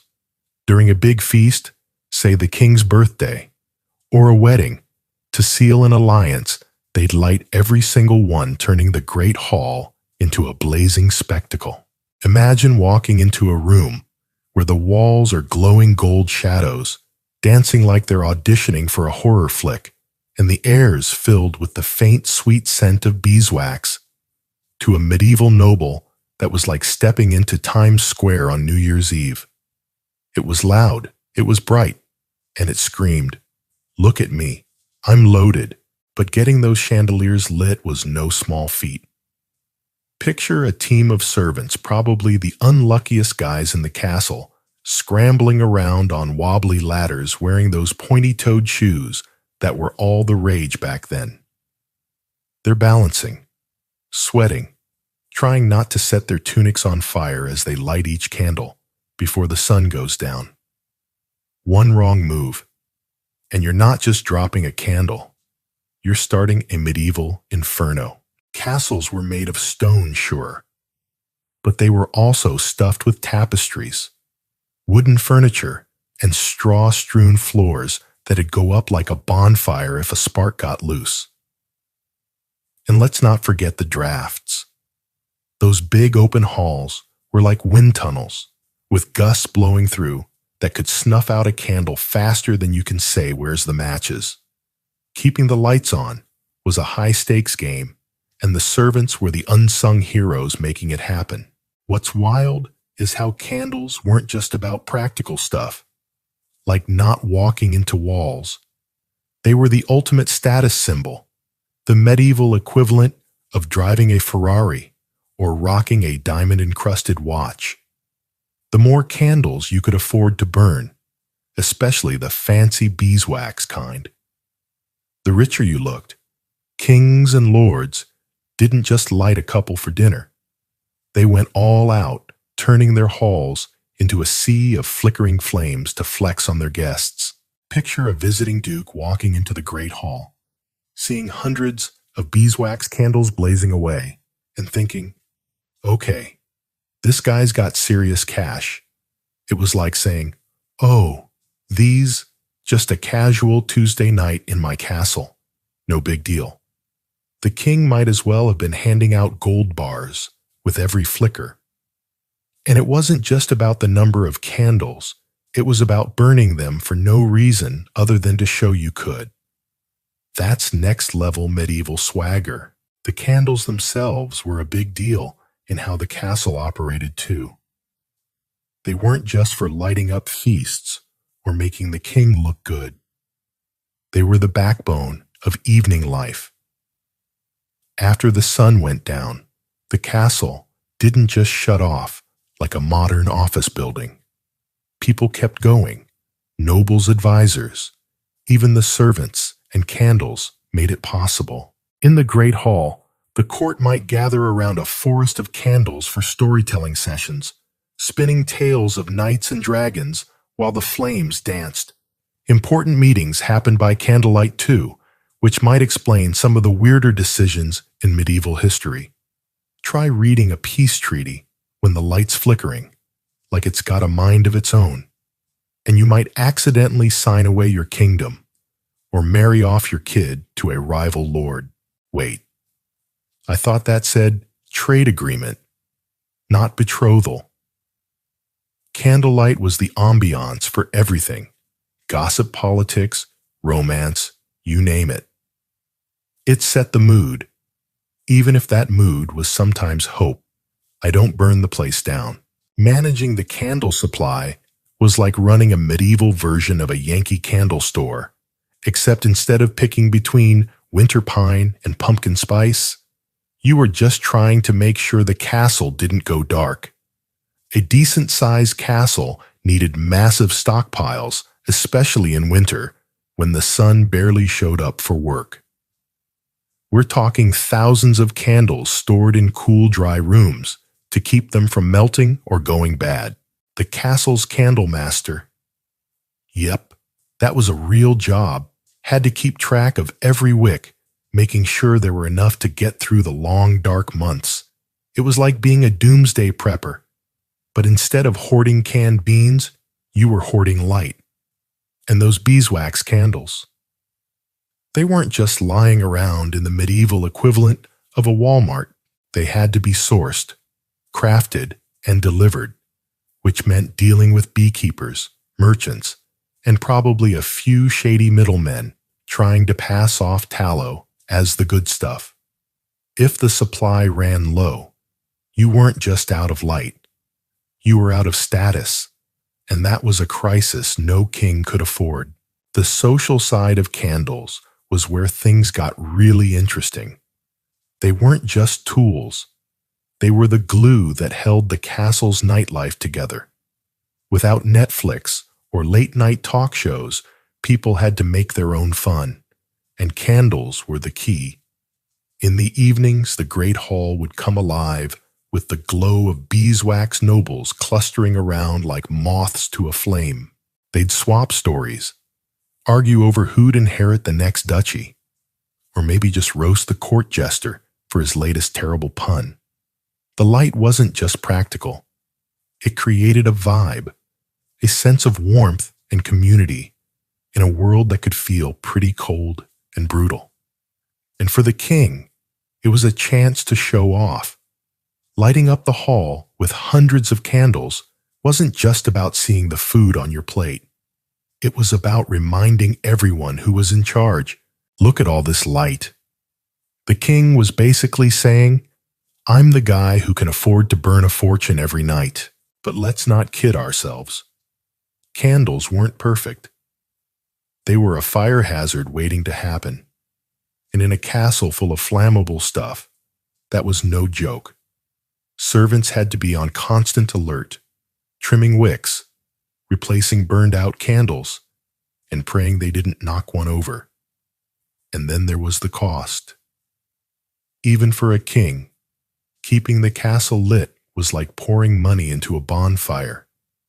Every candle burned was a penny or 10 gone, and that added up fast. For the average noble, it was a constant balancing act. Light enough candles to look impressive, but not so many. You had to pawn the family sword to pay for them. And for the servants, they were the ones stuck dealing with the mess, dripping wax, smoky air, and the occasional singed eyebrow when a draft got too frisky. Still, there was something magical about those beeswax candles. They weren't just light. They were power prestige and a little bit of hope in a world that got dark way too fast. They turned a cold stone castle into a place where people could gather, laugh, plot, and dream, even if just for a few hours. Next time, you're flipping on a light switch or scrolling through your phone in bed, take a second to think about those medieval folks huddling around their flickering candles, making the best of a world without electricity. They didn't have it easy, but man, did they know how to make a glow count. The sun's gone down, and you're back in that same medieval castle from 1325, standing in the great hall, where the stone walls seem to soak up the last scraps of daylight like a sponge. The air's chilly, carrying a whiff of wood smoke and that faint, funky smell of yesterday's feast leftovers. You can still feel the glow of those beeswax candles from last time, the ones that turned the hall into a golden wonderland, screaming wealth and power for every noble lucky enough to bask in their light. But let's be real. Those candles were the Ferraris of the Middle Ages, the kind of thing kings and lords used to flex on their rivals. If you weren't rolling in gold, or if you were just a practical sort, trying to keep the castle running without bankrupting the kingdom, you needed something less flashy, more reliable, something that could light up the place without costing a peasant's yearly wages. Enter the oil lamp, the unsung hero of medieval lighting, the workhorse that kept the castle from turning into a pitch-black maze when the sun clocked out. These weren't the high-roller status symbols of beeswax candles, but they were the Costco of illumination, affordable, long-lasting, and versatile enough to keep everyone from the king to the kitchen boy from tripping over their own feet in the dark. Picture yourself wandering through the castle as the last rays of sunlight fade the shadows stretching across the floor like they're trying to swallow the place whole. The great hall's chandeliers, dripping with those pricey beeswax candles, are reserved for big events, feasts, weddings, or when the king wants to impress some snooty duke from across the border. But for the everyday grind of castle life, when you just need to see where you're going, or avoid stabbing yourself with a quill while signing a treaty, oil lamps were the go-to. These little guys were like the table lamps of today, except instead of plugging into a wall, you were dealing with a whole menu of oils that'd make a modern health inspector run screaming. They weren't glamorous, but they got the job done, burning brighter and longer than any candle, and they didn't require you to remortgage the castle to keep them lit. So what made oil lamps so special? Let's start with the basics. These weren't some high-tech gadgets. They were simple, almost deceptively so. You had a container usually made of clay metal or ceramic, something sturdy enough not to catch fire, because medieval folks learned that lesson the hard way. Inside, you'd pour your oil of choice, and let me tell you, the options were like a medieval gas station from hell. Down in the Mediterranean, where olives grew like weeds, they used olive oil, the gold standard of lamp fuel. It burned clean, bright and steady, like the Tesla of medieval lighting, casting a glow that could make even a drafty corridor feel almost inviting. But head north to England or France, where olive trees were about as common as palm trees in Alaska, and things got funkier. Up there, people burned animal fat, think leftover grease from pigs or cows, which produced a light that was less cozy, ambiance, and more smoky. Campfire gone wrong. If you were near the coast, you might get stuck with cod liver oil, which, smelled exactly like you'd expect a fish market left out in the sun too long. Some clever types use seed oils from flax or nuts, but those were hit or miss depending on what you could scrounge up. Nothing said, "Welcome to my castle," like the whiff of burning fish oil wafting through the halls, right? The real magic of oil lamps was how long they could keep going. While a fancy beeswax candle might give you 9 hours before it fizzled out, a well-fueled oil lamp could burn for 12 to 15 hours straight. That's longer than a modern workday. And in a world where daylight was a limited time offer, especially in winter, that kind of stamina was a game changer. Kings loved having these in their bedrooms because nothing ruins a royal beauty sleep, like your light source dying at 2 a.m., leaving you fumbling in the dark for the chamber pot. In the Great Hall, oil lamps were perfect for smaller gatherings, say a late-night meeting with advisors or a quiet dinner, when the king didn't feel like blowing the budget on a chandelier full of candles. They were the reliable sidekick, always ready to step up when the fancy stuff wasn't practical. Making an oil lamp work was straightforward, but required a bit of finesse. You'd take your container, fill it with oil, and drop in a wick, usually braided fibers like flax hemp or cotton, the medieval equivalent of a DIY project from Pinterest. The wick would soak up the oil, and when you lit it, the flame would draw fuel steadily, giving you a consistent glow. It was like assembling IKEA furniture, except instead of swearing over a missing screw, you were trying not to set your beard on fire. The design was so simple, it was almost genius, but it wasn't foolproof. Spill the oil, and you'd have a mess that'd make a medieval tapestry look like a lost cause. And if you didn't trim the wick just right, you'd get a smoky, flickering flame that'd make you wish you'd stuck with darkness. What set oil lamps apart from candles was their practicality. Candles, especially the beeswax kind, were a status symbol, but they were high maintenance. You had to stockpile them like a doomsday prepper, and if your supply ran low, you were out of luck. Oil lamps, on the other hand, were the smart shopper's choice. Oil could be stored for months, even years, without going bad, like buying in bulk at a medieval Costco. You could stock up on barrels of olive oil or animal fat, refill your lamps as needed, and never worry about running out midwinter. It was the kind of forward thinking that made castle managers look like they had their act together, even if they were secretly freaking out about the firewood budget. Plus, oil was easier to source than beeswax. You didn't need a whole army of beekeepers to keep the lights on, just a steady supply of olives, pigs, or fish, depending on where you were. The way oil lamps were used in the castle was like an art form. They weren't just plopped down anywhere. They were strategically placed to make the most of their light. You'd find them tucked into wall niches, specially carved alcoves that were like the medieval version of recessed lighting.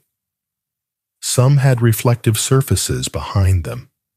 Think polished metal or smooth stone to bounce the light around, making the room feel brighter.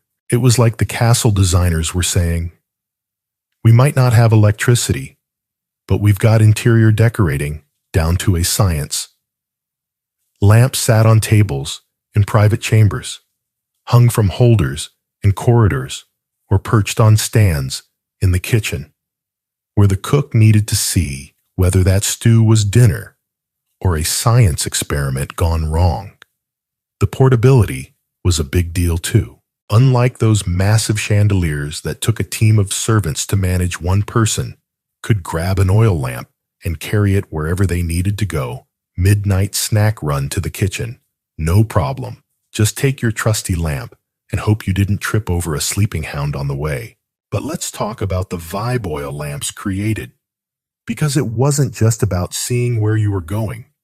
These lamps had a softer, steadier glow than candles, less dramatic, but more intimate. In the king's private chambers, A few oil lamps could turn a cold stone room into a place where you might actually want to hang out. Advisors would gather around, squinting at scrolls by the flickering light, debating whether to invade the next kingdom or just send them a strongly worded letter. In the servants' quarters, a single lamp might be the only thing keeping the room from feeling like a dungeon. Its glow, a quiet reminder that even the lowliest kitchen boy deserved a bit of light. And in the bedrooms, oil lamps were a lifesaver. Imagine trying to get ready for bed in a castle, slipping out of your tunic, dodging the inevitable spider webs, and praying you didn't step on something squishy. A lamp's steady burn meant you could actually see what you were doing, which was probably a bigger deal than anyone admitted. The social hierarchy of lighting was still a thing, though. Just like beeswax candles were, for the elite oil lamps had their own pecking order. If you were in a swanky Mediterranean castle, olive oil lamps were the gold standard reserved for the Lord's private rooms, or the chapel where you wanted to impress God without stinking up the place. Up north, where animal fat or fish oil was the norm, the smellier lamps were relegated to the kitchens or the guards' barracks, where nobody cared if the air smelled like a bad day at the docks. The king might have a fancy ceramic lamp with intricate carvings, while the servants made do with a chipped clay one that looked like it had seen better days. But even the lowliest lamp was a step up from total darkness, and in a castle that was worth its weight in gold. The real challenge with oil lamps was keeping them running smoothly. Refilling them was a delicate operation. One wrong move, and you'd have oil all over the floor, turning your fancy hall into a medieval slip and slide. And the wicks needed constant attention.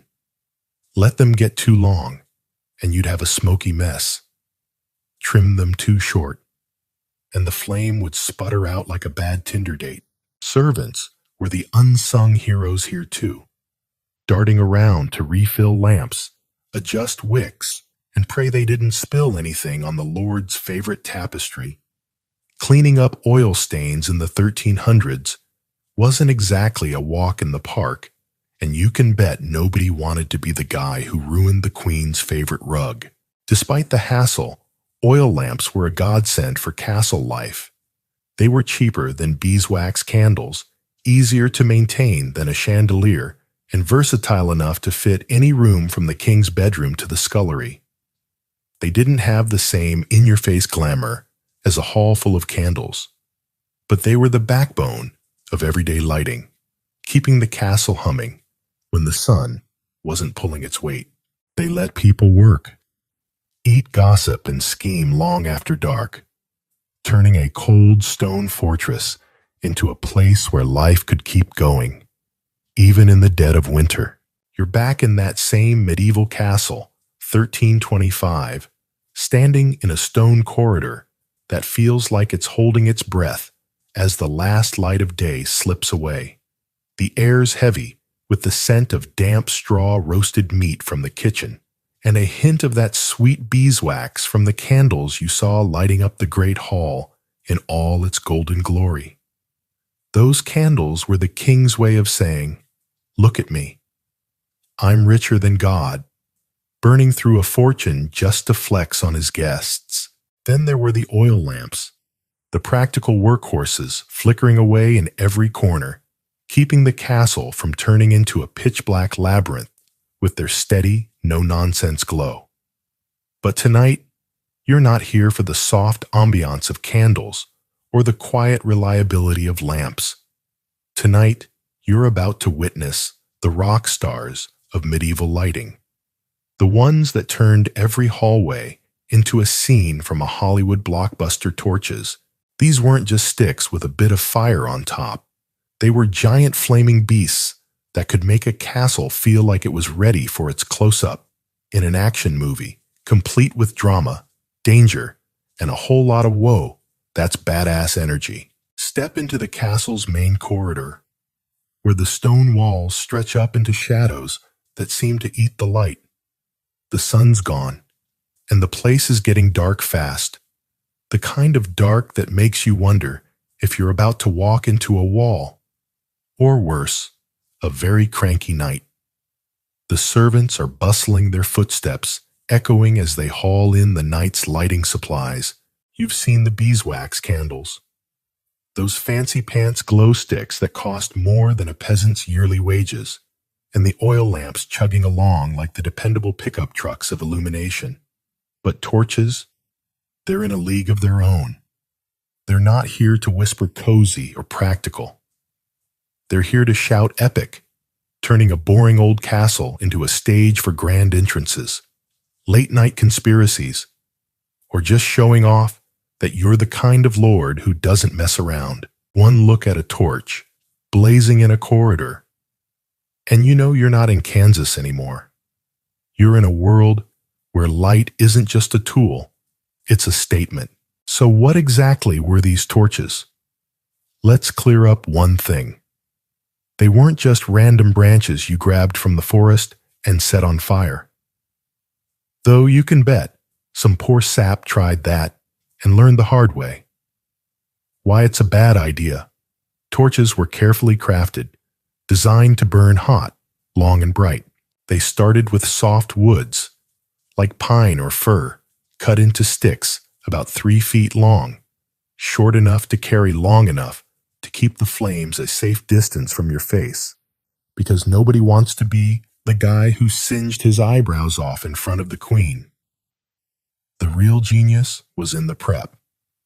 These sticks were soaked in tree sap or resin, a sticky flammable goo that was like medieval lighter fluid.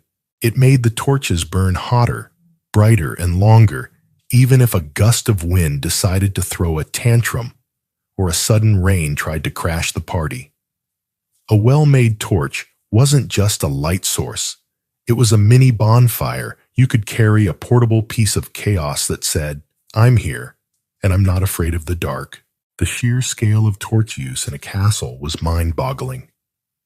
A medium-sized fortress.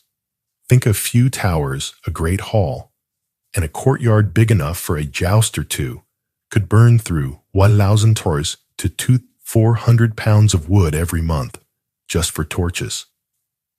That's like setting fire to a small car's worth of timber every 30 days. The local lumberjacks must have had biceps, like boulders hauling that much pine and fir to keep the castle lit. And it wasn't just about quantity, it was about quality.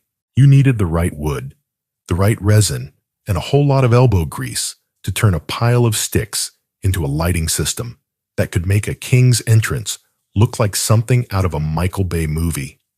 The servants in charge of torch making were probably the unsung MVPs of the castle, working overtime to ensure the lord didn't have to squint his way through a council meeting or trip over a stray hound in the dark. Torches came in different flavors, each with its own job. The handheld ones were like the medieval equivalent of a flashlight, perfect for when you needed to check out a creepy noise in the dungeon or sneak to the kitchen for a midnight meat pie. These were the go-to for guards patrolling the walls, their flames cutting through the night like a warning to any bandit dumb enough to try scaling the castle. Then you had wall-mounted torches, the permanent fixtures bolted into the stone corridors like medieval streetlights. They lined the main hallways, casting a flickering glow that made every shadow look like it was plotting something. For the real showstoppers, you had the big boys, brazier, torch stands, massive iron or stone columns planted in courtyards, or the great hall, each holding a bundle of torches that could turn a feast into a spectacle. Picture a courtyard blazing with these giants' flames, leaping high enough to make you wonder if the castle was hosting a rock concert or a Viking funeral. Nothing said, "I'm the boss," like a forest of controlled fire roaring in your honor. The best part about torches was their staying power. A basic handheld torch could burn for 1 to 2 hours, which was plenty for a quick patrol or a dramatic stroll through the castle. But if you got fancy with the resin soaking the wood until it was practically dripping, you could stretch that to 3 or 4 hours. That's enough time to host a full-blown banquet plan, a war, or figure out why the court jester keeps disappearing into the wine cellar with suspicious regularity. Torches weren't just about light. They were about creating a vibe, a larger-than-life atmosphere that made every moment feel like it belonged in a blockbuster. Walk into a hall lined with torches, their flames crackling and spitting, and you'd feel like you were starring in your own action flick, complete with a sword at your hip and a dragon lurking just out of sight. But let's not kid ourselves. Torches were a fire hazard on steroids. In a castle stuffed with tapestries, wooden beams, and straw-strewn floors, a single misplaced torch could turn the place into a medieval barbecue. Servants had to be on their toes, swapping out burned-out torches, securing them in holders, and praying they didn't accidentally set the Lord's favorite banner ablaze. The wall-mounted ones were bolted in tight, but the handheld torches were a gamble. Hand one to a clumsy guard or a tipsy noble, and you were one drop stick away from a disaster. You can imagine the chaos. "Sorry, my lord. I didn't mean to torch the dining hall." The castle's fire safety plan probably boiled down to yell really loud and hope for rain, which wasn't exactly reassuring when you were surrounded by flammable everything. The social game with torches was just as intense as with candles. Beeswax candles were the king's way of saying, "I'm so rich I can burn money." And oil lamps were the practical choice for keeping things running. Torches, though, they were pure drama, the kind of thing you used when you wanted everyone to know you were a big deal. A lord hosting a feast might line the courtyard with brazier stands, their flames roaring like they were auditioning for a role in a fantasy epic. It wasn't just about lighting the way for guests. It was about making them feel like they'd stepped into a legend. Visiting nobles would see those torches and think, "Okay, this guy's not messing around." It was the medieval equivalent of rolling up to a party in a tricked-out sports car, with neon lights and a sound system that could wake the dead. For the everyday castle, grind torches were the backbone of nighttime operations. Guards relied on them to patrol the walls, their flames a beacon against the darkness, warning off any would-be intruders. In the corridors, they kept the place from feeling like a haunted house, their light bouncing off the stone to create a path for servants scurrying between tasks. During feasts, they added a layer of grandeur, making the great hall feel like a stage where every toast, every laugh, every whispered plot was part of a bigger story. And let's not forget the practical side. Torches were perfect for those late-night missions, whether it was checking the stables or sneaking to the kitchen for a leftover drumstick. The air's thick with the familiar mix of wood smoke roasted meat and a faint whiff of whatever the kitchen's been cooking for the past week. Night's falling fast, and the shadows are creeping in, turning the corridors into a maze of gloom. You've seen the castle come alive with light before those beeswax candles blazing like a king's bank account, turning the great hall into a golden flex fest. The oil lamps humming along like the reliable pickup trucks of illumination, keeping every corner from going pitch black. And the torches, those flaming rock stars that made every hallway feel like a scene from a Hollywood epic, complete with enough drama to singe your eyebrows. But now, as the chill of evening settles into the stones, you're about to meet the real heart of the castle, the one thing that did more than just light up the place. It brought people together, warmed their bones, and turned a cold, drafty fortress into something almost like home. The fireplace. These weren't just holes in the wall with a fire inside. They were the Starbucks of the Middle Ages, the social hubs where everyone from kings to kitchen boys gathered to swap stories, plot schemes, and keep their butts from freezing off. Step into the great hall, where the last slivers of daylight are fading through the narrow windows, casting long, ghostly shadows across the flagstone floor. The candles are too pricey to waste on a quiet night like this, and the oil lamps are tucked away in smaller rooms, doing their no-nonsense job. The torches, with their blockbuster flare, are out in the courtyard or lining the main corridors, ready to make a statement for tomorrow's feast. But right now, the hall feels like it's holding its breath, waiting for something to bring it to life. That's when you notice the massive fireplace built into the wall, like a stone giant that's been there since the castle was born. It's not just a fire pit. It's a beast wide enough to roast an ox, tall enough to make you feel like you're staring into a dragon's maw.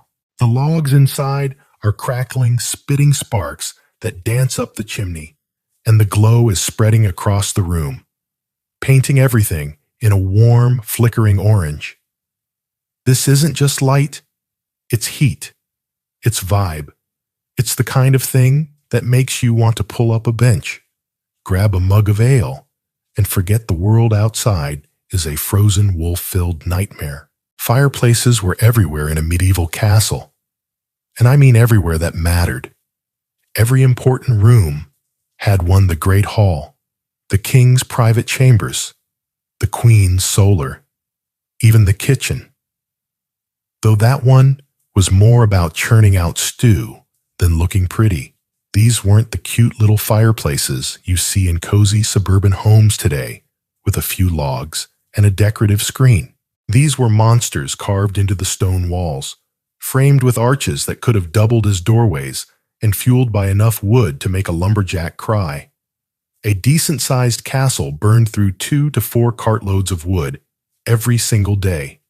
Just one cartload could weigh as much as a horse, so we're talking 60 to 120 cartloads a month.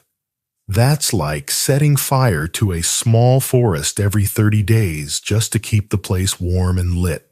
The poor saps in charge of the firewood supply must have had nightmares about empty wood piles, because running out wasn't just a chilly inconvenience, it was a full-blown crisis. Sorry, my lord, we can't invade France this month. We spent all our gold on logs. Yeah, that'd go over well. The fireplace wasn't just about keeping the frost off your toes, though. That was a big part of it in a castle where the stone walls seemed to radiate cold, like they had a personal grudge. It was a status symbol, the medieval equivalent of a 75-inch flat-screen TV mounted above your living room couch. The bigger and fancier your fireplace, the more you were telling the world, I'm kind of a big deal. Kings and lords went all out commissioning fireplaces with carved stone mantels, intricate designs, and hearths so massive they could have doubled as a stage for the court jester. Some had chimneys that twisted up through the castle like a labyrinth, pulling smoke out while letting the fire roar. Others were decked out with iron grates or decorative tiles, because if you're going to burn a forest, you might as well do it in style. Walking into a hall with a fireplace like that was like stepping into a power move. Every crackle of the logs was the king saying, "Check out my giant wood-eating status symbol." The light from a fireplace wasn't as bright as a chandelier full of beeswax candles or a corridor lined with torches, but it didn't need to be. It cast a soft, flickering glow, the kind that made the room feel alive, like the walls themselves were breathing. It wasn't enough to read a scroll by. unless you were cool with squinting and maybe setting your beard on fire. But it was perfect for gathering around. The Great Hall's fireplace was the castle's social media hub, the place where everyone came to connect. Nobles would huddle on benches, sipping ale and swapping stories about battles, betrayals, or that one time the Duke got caught sneaking out of the wrong bedroom. Advisors would lean in close, whispering about which kingdom to invade, next their faces half lit like they were in a noir film. Even the servants, when they weren't hauling logs or scrubbing pots, might sneak a moment by the fire soaking up the warmth and pretending they weren't about to get yelled at for slacking off. It was like a medieval coffee shop, minus the overpriced lattes, and plus a whole lot more sword-related small talk. The fireplace's role went beyond light and heat. It was the heartbeat of the castle's nightly rhythm. After the sun went down, when the candles were too expensive and the torches were overkill, the fire became the anchor. In the king's chambers, a smaller fireplace might burn low, casting just enough light for him to read a letter or brood over his latest feud with the neighboring lord. In the kitchen, the fire roared day and night, doubling as a cooking station and a beacon for the cooks who probably spent half their lives dodging sparks while stirring vats of stew. In the chapel, a modest hearth might flicker during midnight prayers, giving the monks a warm spot to contemplate eternity without freezing their sandals off. The fireplace was everywhere, tying the castle together, making it feel less like a fortress and more like a place where people actually lived. Keeping those fireplaces going was a logistical nightmare. The wood didn't just magically appear. Someone had to chop it, haul it, stack it, and feed it into the flames day after day. A single fireplace in the Great Hall could eat through a cartload of logs in a night, and with multiple fires burning across the castle, the woodpile was a constant worry. Lumberjacks were out there hacking away at forests, their arms probably bigger than most knights, while servants lugged armfuls of logs up winding staircases, cursing every step. The castle's woodmaster, yep, another real job, had to keep track of it all, making sure the supply didn't run dry, especially in winter when a dead fire meant a frozen castle and a very cranky king. And let's not forget the cleanup. Ashes piled up faster than you could say, "Where's the broom?" And if you didn't clear them out, the fire would choke, leaving you with a smoky mess that'd make the hall smell like a bad barbecue. The fireplaces weren't without their downsides. For one, they were a fire hazard, though not as bad as a dropped torch. A stray spark could catch a tapestry or a pile of straw, and suddenly your fancy feast is a 5-alarm disaster. The chimneys helped sucking smoke up and out, but they weren't perfect. Clogs were common, and a smoky hall was nobody's idea of a good time. The light was another issue. It was warm and cozy, sure, but it was dim, casting more shadows than it chased away. If you were trying to do anything precise, like sew a tunic or read a map, you'd need a candle or lamp to back you up. And the heat. It didn't exactly reach every corner. The folks closest to the fire were toasty, but if you were stuck at the far end of the hall, you might as well be sitting in a snowbank. Still, there was something undeniably magical about the fireplace. It wasn't just a light source or a heater. It was the soul of the castle, the place where stories were born. Plans were hatched, and people found a moment of comfort in a world that was often cold, dark, and brutal. It drew everyone together, from the king, plotting his next war, to the servant, dreaming of a day off. The crackle of the logs, the dance of the flames, the way the light played across the stone. It was like a promise that no matter how bad things got outside, there was still warmth, still light, still a reason to keep going. The air's crisp, carrying the scent of pine from the nearby forest, a hint of smoke from the great hall's roaring fireplace, and that ever-present whiff of whatever the kitchen's been stewing for days, nights taking over, and the castle's coming alive with the lights you've come to know. Like old buddies down in the great hall, those beeswax candles are blazing like a king's personal gold mine, turning the place into a glowing brag fest for the nobles.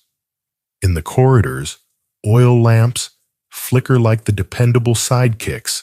They are keeping everyone from tripping over their own egos or a stray hound. Out in the courtyard, torches burn like they're auditioning for a Hollywood action flick, making every shadow look like it's ready to start a fight. And in every major room, fireplaces crackle away their warm glow, pulling people together, like a medieval version of a coffee shop open mic night. But tonight, you're about to discover the castle's wild card lighting tricks. Moonlight, rush lights, and a sleep hack so bizarre it'd make your sleep tracker app throw a fit. These weren't the main event, like candles or fireplaces, but they were the scrappy, clever ways medieval folks kept the darkness at bay, proving you didn't need a king's ransom to see where you were going. Step off the battlements and into the castle's outer courtyard, where the moon's just starting to flex its muscles, casting a pale, ghostly light across the cobblestones. It's a full moon tonight, and let me tell you, that was like hitting the jackpot in the Middle Ages. No electricity, no street lights, just you and whatever the sky decided to throw your way. When the moon was out, it was like nature's own spotlight, turning the castle into a silver wash stage. Guards loved a full moon. It meant they could spot a sneaky bandit or a rival knight trying to scale the walls without waving a torch around like a neon "Here I Am" sign. You can picture them up on the ramparts, eyes scanning the horizon, their chainmail glinting in the moonlight, feeling like the coolest bouncers at the medieval club. The moon wasn't just for security, though.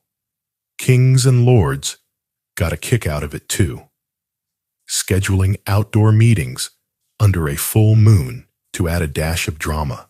Imagine a tense diplomatic huddle in the courtyard. Two rival lords hashing out a truce, their faces half lit like they're in a gritty crime drama. Sign the treaty. Herald or I swear. By this moon, I'll take your cows. It was like Game of Thrones, but with worse haircuts and no CGI dragons. The problem with moonlight was it was about as reliable as a modern Wi-Fi signal. A cloudy night could turn the castle into a game of guess what you just stepped in. And even on clear nights, the light was too weak for anything serious. You weren't reading scrolls or sewing tunics by moonlight, unless you were cool with going blind or stitching your fingers together. Kings, who tried to host fancy moonlit banquets, probably spent half the night reassuring guests they'd just dunked their bread in gravy, not something grosser. And in winter, when nights stretched on for 14 hours or more, the moon alone wasn't cutting it. You needed something to bridge the gap, something cheap, simple, and within reach of even the lowliest servant. That's where rush lights came, in the dollar store candles of the Middle Ages. The scrappy little lights that proved you didn't need a king's budget to keep the darkness from winning. Rush lights were the ultimate DIY hack, the kind of thing that'd make a modern craft influencer jealous. They were made from dried rush plants, tall grassy stalks you'd find in marshes or riverbanks. You'd peel off the tough outer layer, leaving just a thin strip to hold the soft, spongy pith inside, then dip the whole thing in leftover animal fat. The same greasy stuff peasants used for those smelly tallow candles. The result was a skinny, makeshift candle that burned for about 15 to 30 minutes. Not exactly a marathon performer, but better than stubbing your toe in the dark. Making rushlights was so easy and cheap that even the poorest castle servant could whip up a batch without blinking. It was like the medieval version of recycling. Take some weeds, some kitchen grease, and boom, you've got light. The castle scullery maids and stable boys were probably out there in their off hours dunking rushes in fat muttering about how they deserved a raise for keeping the place lit on a budget. These little glow sticks were everywhere, especially in the corners of the castle, where candles were too pricey and torches were overkill. In the servants' quarters, a rush light might be the only thing standing between you and total darkness. Its faint flicker, just enough to let you mend a torn tunic or sneak a peek at a love letter if you were one of the rare few who could read. Even nobles weren't above using them. A lord might keep a rushlight by his bedside as a backup, muttering about how he really needed to order more beeswax candles while fumbling to light the thing. They weren't glamorous, and they didn't last long, but they were the great equalizer of medieval lighting. While the king was up in his chambers, squinting at scrolls by the glow of a dozen beeswax candles, the kitchen boy downstairs could still have his own tiny spark proof. That light wasn't just for the rich and famous. The downside rush lights were a pain to manage. They burned out fast, so you had to keep a pile handy, swapping them out like you were changing batteries in a cheap flashlight. The animal fat could smell like a butcher shop on a bad day, and if you weren't careful, you'd end up with grease dripping on your floor, or worse, your only pair of shoes. Fire was always a risk, too. A clumsy servant could turn a rushlight into a rush fire if they knocked it over near a pile of straw. But for all their flaws, rushlights were a testament to medieval ingenuity, a reminder that even the lowest folks in the castle could find a way to push back against the dark. Now let's talk about the weirdest part of castle life, how they slept. You'd think with all these lighting options, candles, lamps, torches, fireplaces, people would just crash for a solid 8 hours like we do today. Nope. Medieval folks had a sleep hack so bizarre it'd make your Fitbit explode. They didn't sleep in one long stretch. They split it into 2 chunks, like a double feature at a drive-in movie. It was called biphasic sleep, though they just called it normal. Here's how it worked. Shortly after sunset, everyone would hit the hay for their first sleep, a 3 to 4 hour nap that left you feeling rested, but not done. Then in the middle of the night, you'd wake up for a couple of hours of what we'd call medieval me time. This wasn't just lying there, staring at the ceiling. It was a whole vibe. Kings might use the time to read important scrolls, squinting by the faint glow of a rushlight or an oil lamp, probably cursing the lack of reading glasses. Advisors would hold secret meetings, whispering about betrayals or battle plans in the flickering firelight, because nothing says top secret like a 2 a.m. chat. Guards might do surprise inspections, catching dozing sentries who thought they could nap through their shift. Even servants got in on it, sneaking to the kitchen for a leftover bread crust or mending clothes by rushlight, hoping the steward didn't catch them slacking. After this midnight intermission, everyone went back for their second sleep, another 3 to 4 hours to round out the night. It was like their sleep schedule had a built-in commercial break. And honestly, it made sense. Winter nights could last 14 hours or more, way too long to sleep straight through or stay awake without losing your mind. The limited lighting candles, 2 expensive torches, 2 dramatic lamps, too dim, meant you had to make the most of what you had. Moonlight helped when it was there, but it was a flaky friend, disappearing behind clouds or leaving you squinting on new moon nights. Rush lights were cheap, but burned out fast, so you weren't keeping them lit all night, unless you wanted to spend your life dipping rushes in grease. Biphasic sleep. Let people stretch out the dark hours using moonlight, rush lights, or a fireplace's dying embers to get stuff done before crashing again. This sleep pattern wasn't just a quirky habit, it shaped castle life. During that midnight wake-up, the place was like a ghost town with a pulse. Guards swapped shifts, their rush lights bobbing like fireflies as they trudged along the walls. Servants tiptoed through the kitchens, prepping dough for tomorrow's bread, or stealing a moment to gossip by a fading fire. The king might wander his chambers, a rush light in hand, pretending to do important king stuff, while really just craving a snack. It was a strange, quiet time lit by the weakest light's moonlight, when the sky cooperated, rush lights, when it didn't. Yet, it felt alive, like the castle was whispering its secrets in the dark. Moonlight rush lights and biphasic sleep weren't the stars of the castle's lighting show, but they were the scrappy underdogs that kept things moving. They proved you didn't need a fortune to fight the dark, just a bit of ingenuity and a willingness to roll with the weirdness. Wake up. It's 1325. How medieval soldiers were forged in misery. Good morning, you soft, Wi-Fi dependent modern soul. Imagine waking up in 1325. No coffee, no memory foam, mattress, just a pile of moldy straw and fleas, staging a coup on your skin. You're not here to scroll X or binge Netflix. You're here to become a medieval soldier. And trust me, it's less epic, night montage, and more survive, or become fertilizer. Behind every blood-soaked army was a system that churned out fighters from kids who'd rather be napping.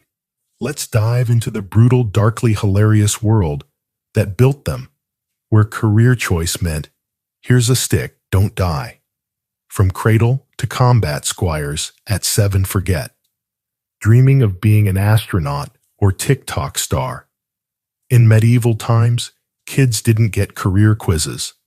By age 7, when you were still losing at multiplication, boys were shipped off to be squires. No take out the trash chores here.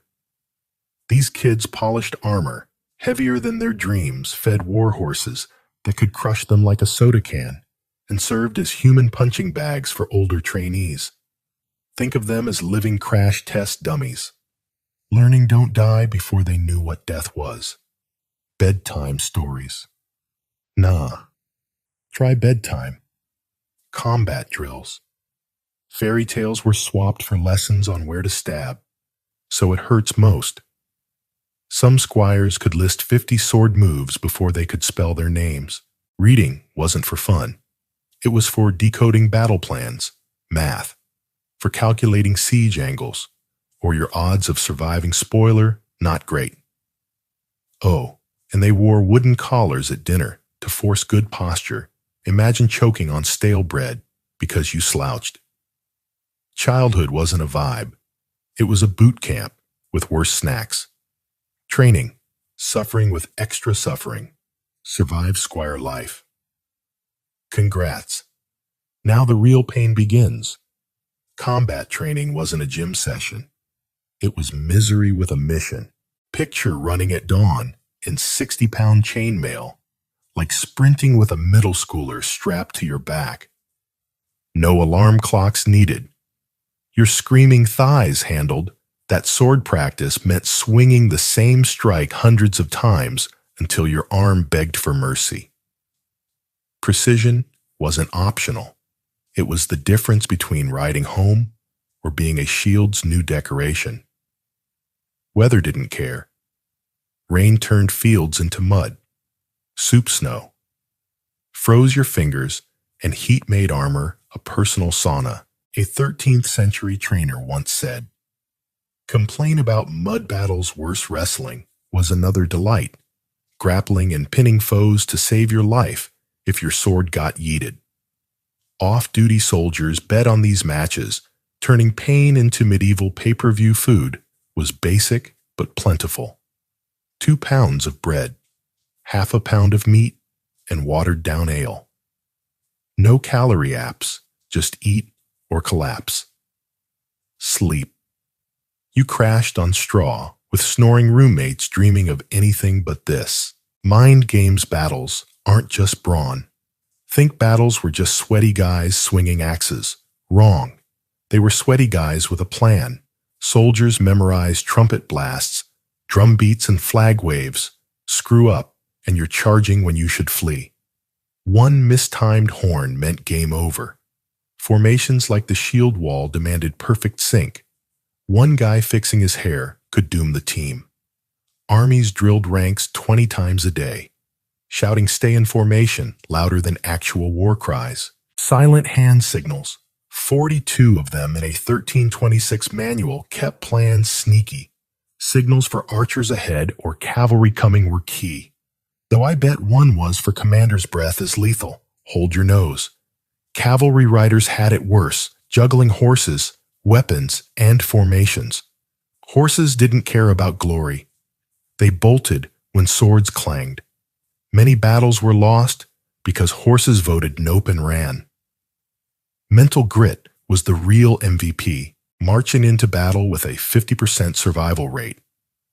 That's not courage, that's medieval. You had one job, energy recruitment. Join or else. No LinkedIn for medieval armies. Recruitment was a town crier yelling "King needs fighters," or you're hanged. Patriotism, with a side of blackmail. Classic, the 100 Years' War, saw kings demand counties send men, so elders picked the village's least essential farmers. Volunteers, rare. Bribery worked better. 3 months' wages, or land promises beat starving. Prison recruitment was spicier. Choose arrows over dungeon rot. Up to 20% of some armies were ex-convicts, the original second chance crew. Desperate times meant impressment, snatching guys from markets still clutching their carrots. 1346. London raid nabbed 50 men mid-shopping. These poor souls went from buying veggies to stab or be stabbed overnight. No career fair. Swag here. Just a spear and a prayer. Crash course for peasants. Peasant recruits didn't get nightly training. Their crash course lasted weeks, sometimes days. At Agincourt, some archers got 4 days to learn. Imagine mastering archery faster than you learned to parallel park. Armor was a lottery too small. Suck it up. Too big, stuff it with hay. 30% of 1415 English infantry had helmets blocking their eyes, which explains why many didn't live to complain twice. Training was bare bones. Don't stab your buddy, follow orders, and look scary while panicking. Marching in formation. Sergeants whacked your legs with sticks.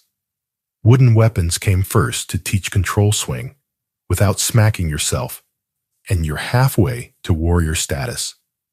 Many brought farm tools, scythes, and flails became weapons, giving farmers a shred of confidence until real soldiers showed up. Weapons cheap and deadly. Forget shiny swords from movies. Most soldiers wielded cheap, effective gear. Spears ruled cheap, long and easy to use. A spear cost a third of a sword, the medieval happy meal of weapons. Formations of spearmen were like human porcupines keeping foes at bay. Graves show spear wounds to chests and faces. Simple but savage swords. Those were for rich kids. Axes, maces, and clubs crushed armor, leaving hammer-shaped dents in skulls. At Towton in 1461. Farm tools like flails doubled as weapons, letting farmers think I got this until a knight disagreed. Armor survive, but suffer. Full-plate armor was a rich man's dream, like a Tesla for your torso. Most got chainmail, 25 to 40 pounds of metal rings that stopped slashes but not smashes. Your shoulders hated you. After a day, helmets were a cruel joke. Early ones left your face open. Later ones blinded you. A 1415 manual said practice until you could spot foes, or at least swing vaguely at them. Leather armor for the poor was like wearing a cardboard shield. Hope the enemy aims elsewhere. Summer battles turned armor into ovens. Knights collapsed from heat before swords were drawn. Squires dumped water on them, creating steamy metal saunas. Armor saved lives, but made you wish you were dead. Knights, the elite with extra baggage. Knights were the military's VIPs, starting at 7 and training for years. They got custom armor, fancy swords, and war horses worth more than your village. These 2,000-pound beasts were bred for chaos, not cuddles. Knights shouted, "Charge," while foot soldiers muttered, "Into those spears." Really training melees, mock battles on horseback got wild. A 1241 tournament saw 7 knights die when practice turned real. Knights juggled glory and debt, maintaining gear that cost a fortune. Sleeping in armor and not falling off horses were their true superpowers. The real school battle training was cute until arrows flew. Battle was chaos formations, broke recruits, froze, and your brain short-circuited. Veterans learned to hear danger. Arrow volleys, whooshed, cavalry, hooves thumped. A 1356 chronicler said, "Vets could smell ambushes." The best skill, knowing when to bolt. Graves show more back wounds than chest ones. Running was smarter than heroics. Veterans aimed for armor gaps, armpits, knees, eye slits. A 1403 journal advised stab where they breathe. Leaders emerged from survival, not rank. Bonds forged in terror lasted lifetimes. After the fight, scars and stories. No victory parades. Many soldiers rotted in unmarked graves. Survivors limped home with scars and PTSD before it had a name. Some knights got land. William the Conqueror gave a third of his knights' estates. Commoners back to farming injuries and all. No 401k, just hope your kids feed you. Veterans became trainers, weaponsmiths, or mercenaries, earning triple their old pay.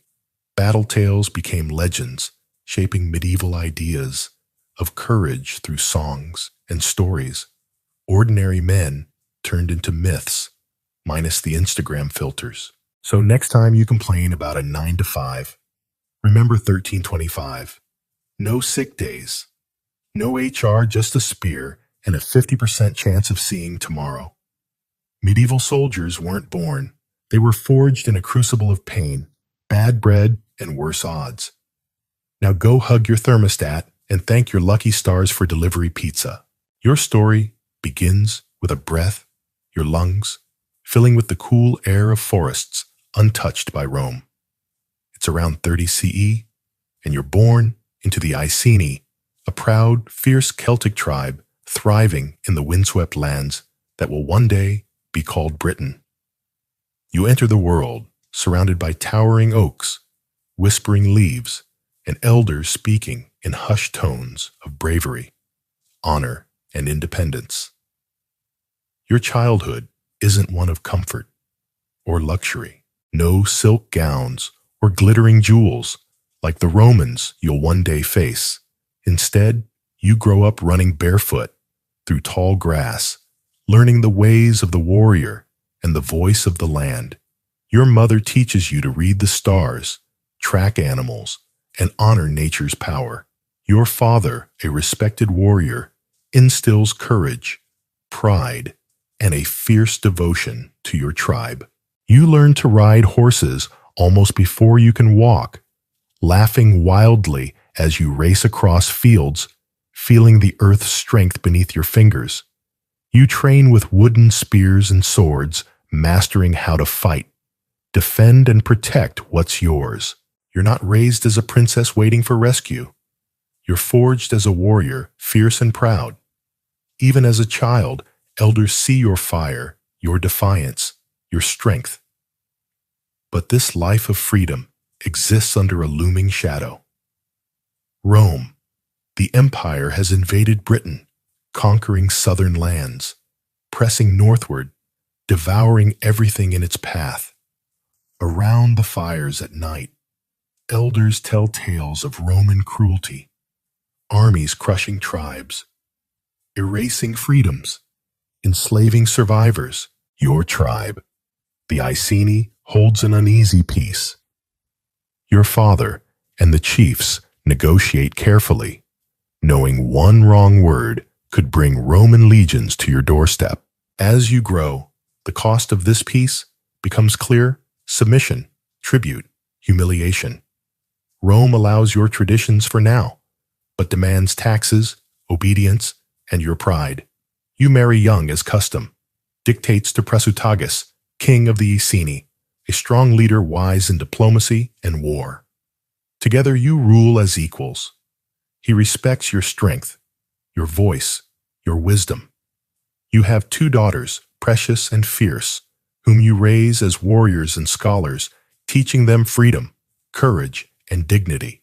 You watch them grow proud and defiant, knowing they'll face the world's cruelty someday. For a time, life balances uneasily. Your people farm, honor their gods, and keep a wary distance from the Roman settlements, spreading like a plague to the south. You watch, wait always alert. Rome's shadow darkens yearly. Taxes grow heavier. Demands, harsher respect, scarcer. Then around 60 CE, everything shatters. Prasutagus falls ill. You watch helplessly as the man who stood beside you fades.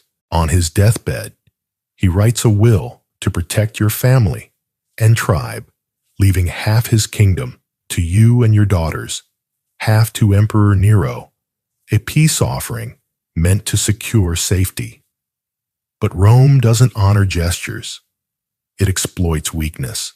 When news of Prasutagus's death reaches Governor Suetonius, Paulinus, Rome's response is swift and brutal. They march into your lands, dismissing the will, seizing homes, livestock, farmland, treasures, all in Rome's name. When you demand justice, they treat you not as a queen but a criminal. Dragged to your village's center, you're tied, beaten, humiliated before your tribe. Your daughters are forced to watch. It's not just punishment, it's a message. Rome rules. Defiance is death. Your daughters suffer unspeakable cruelties. Your world, your people, your family are shattered by Roman greed and arrogance. But Rome makes a fatal mistake. They leave you alive. They think they've broken you, but your pain and shame harden into something fiercer than rage, purpose. You wipe the blood from your face, raise your head, and stare defiantly into your oppressor's eyes.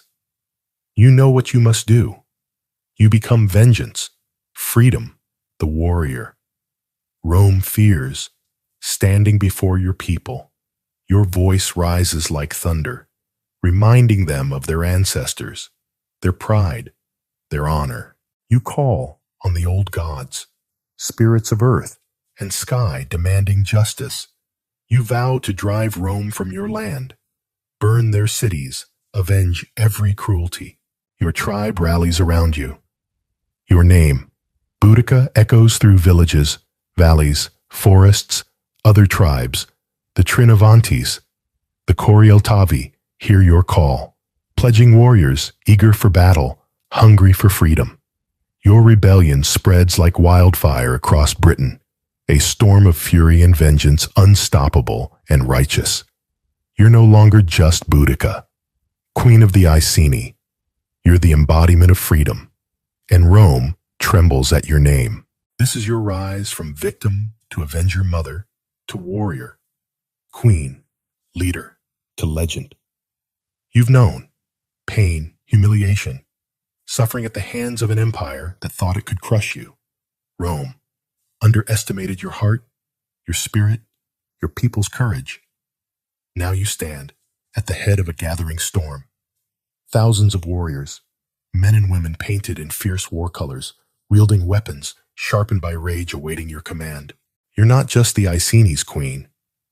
You're the leader of a rebellion that could free your people or destroy them forever. You gather allies around roaring fires under star-filled skies, ancient spirits watching as history unfolds. Tribes once divided now unite bound by shared hatred of Roman cruelty. The Trinovantes, whose sacred lands were stolen, stand by you. The Corioltavi, weary of taxes and abuses, pledge warriors. Your army grows a force Rome can't ignore. The Romans dismiss you as an angry woman leading barbarians. But your people know the truth. You're their symbol. Voice avenger followed not from fear, but loyalty, pride, and belief in justice. Your first target is Camulodunum, a Roman colony built on sacred British land, home to retired soldiers, wealthy settlers, and a temple to Emperor Claudius worshipped as a god. It's the perfect place to strike. At dawn, you lead thousands toward Camulodunum, spears and swords, raised battle cries shattering the air. The Romans, caught off guard, scramble in panic. Your army sweeps through, cutting down soldiers, settlers, officials. The city burns. Buildings crumble. Temples collapse. Screams fill the air. Rome's arrogance dissolves into terror. This is more than revenge. It's justice for a people. Rome thought it could oppress without consequence. News of your victory spreads, drawing more tribes to your banner. Your name, Boudica, is whispered with awe, a nightmare to enemies, hope to allies. Your next target is Londinium, a thriving Roman trade hub. When word comes that Governor Suetonius Paulinus is marching to stop you, you push faster. Hesitation is defeat. Mercy, an invitation to betrayal. You show neither. Londinium's merchants and settlers flee, leaving it near defenseless. Your warriors capture it easily, burning it to the ground. Flames light the sky, signaling that Rome can bleed. Fear be beaten, but there's a cost. Rome now sees your rebellion as a threat. Suetonius Paulinus, a ruthless commander, gathers forces, retreating strategically to terrain favoring his disciplined legions. As you advance, your army's size becomes a double-edged sword, fierce but unwieldy, driven by passion but lacking Roman precision. The final battle looms in a narrow valley. Romans arrayed in tight formation. Your warriors, a vast sea of defiance. You speak to your people, recalling every Roman injustice, their ancestors, freedom, honor. Their roars shake the earth. You charge thousands, surging, a wave of fury. Hope, vengeance, freedom. The battle is brutal. Your warriors, fueled by rage, hurl themselves at Roman lines. At first, it seems you might overwhelm them, but Roman discipline holds. Their shields, lock spears, thrust with mechanical precision, cutting through your forces. The narrow valley traps your army numbers, useless against Roman tactics. Your warriors fall, blood soaking the earth. You fight to the end, but defeat is certain. To avoid capture, you choose your own end. Some say poison, others a hidden blade. Your rebellion ends, your body broken, but your spirit unyielding. Rome seeks to erase you, parading your defeat, making an example of the warrior queen who dared defy them. But you deny them victory. Deep in the forest, by a fire, your daughters beside you, warriors standing guard. You sit quietly. The flames light your face. A woman who's known victory and defeat, hope and despair, joy and sorrow. Your eyes reflect not just the fire, but the unquenchable spark of defiance. Rome may claim your body, but your spirit, your legacy, burns eternal. Your rebellion shakes Rome to its core. Suetonius, Paulinus briefly considers abandoning Britain, fearing the province untamable. Though he stays Rome, governs with caution, wary of sparking another uprising. Your story spreads quietly, whispered around fires passed down as sacred truth. Boudica, the warrior queen who defied Rome, becomes legend across Britain. The Celtic world, and beyond your name, endures as Rome's empire crumbles. Poets, historians, artists reshape your tale. In the 16th century, Polydore Virgil paints you as a fierce, proud mother, driven by righteous indignation, embedding you in Britain's cultural fabric. In 1902, a bronze statue of you rises near Westminster Bridge in London, facing Parliament close to where you fought. It stands today, a testament to your defiance. Your legacy transcends. Britain. Historians debate your choices, some critiquing your brutality, others celebrating your bravery. Feminists see you as a beacon of courage, a woman who shaped history. To oppressed peoples, you're a symbol of resistance. To nations, a figure of pride. Your story challenges power, oppression, justice. In women's empowerment, you inspire confidence, resilience, leadership. Alongside Joan of Arc, Harriet Tubman, Malala, Yousafzai, you're a timeless icon of defiance. In popular culture, films, novels, and series portray you as a woman navigating patriarchy, protecting her people, sparking reflection on resistance, women's roles, and justice. Your name. Boudica is more than a queen or warrior. It's a living legacy of dignity, freedom, resistance. You began as a girl, running through untouched fields, and ended as a queen who shook an empire. Your greatest victory is your enduring story, inspiring courage, resilience, dignity across generations. Your life asks timeless questions. What is dignity? What's freedom worth? What do we owe our communities, our future? Your rebellion confronts truths about power, oppression, resistance. It thrives, not just through violence, but through silencing voices, erasing identities. Your fight wasn't just for land, but for dignity, pride, honor, universal aspirations, transcending time. Your grief, resilience, and healing show that pain can fuel purpose, not defeat. You remind us that victory isn't the only measure of worth. Your defeat birthed a legacy that outlasts Rome. You, Boudica, embody freedom, dignity, justice, ideals that persist beyond those who champion them. Your voice, fierce and defiant, echoes powerfully, vividly, eternally. 10. Strange foods. Medieval peasants foraged to survive famine. When famine struck in the Middle Ages, peasants faced desperate times. With no food reserves, they scoured forests, fields, and rivers for anything edible. These foods weren't gourmet. They were the thin line between survival and starvation. Here are 10 strange foods medieval peasants foraged to endure another hungry day. 1. Stinging nettles, the painful greens. The first food didn't wait for the pot. It stung on contact. Fingers burned, skin itched. But when starvation loomed, peasants grabbed stinging nettles despite the pain. These prickly plants were among the earliest to sprout in spring when food stocks dwindled to nothing.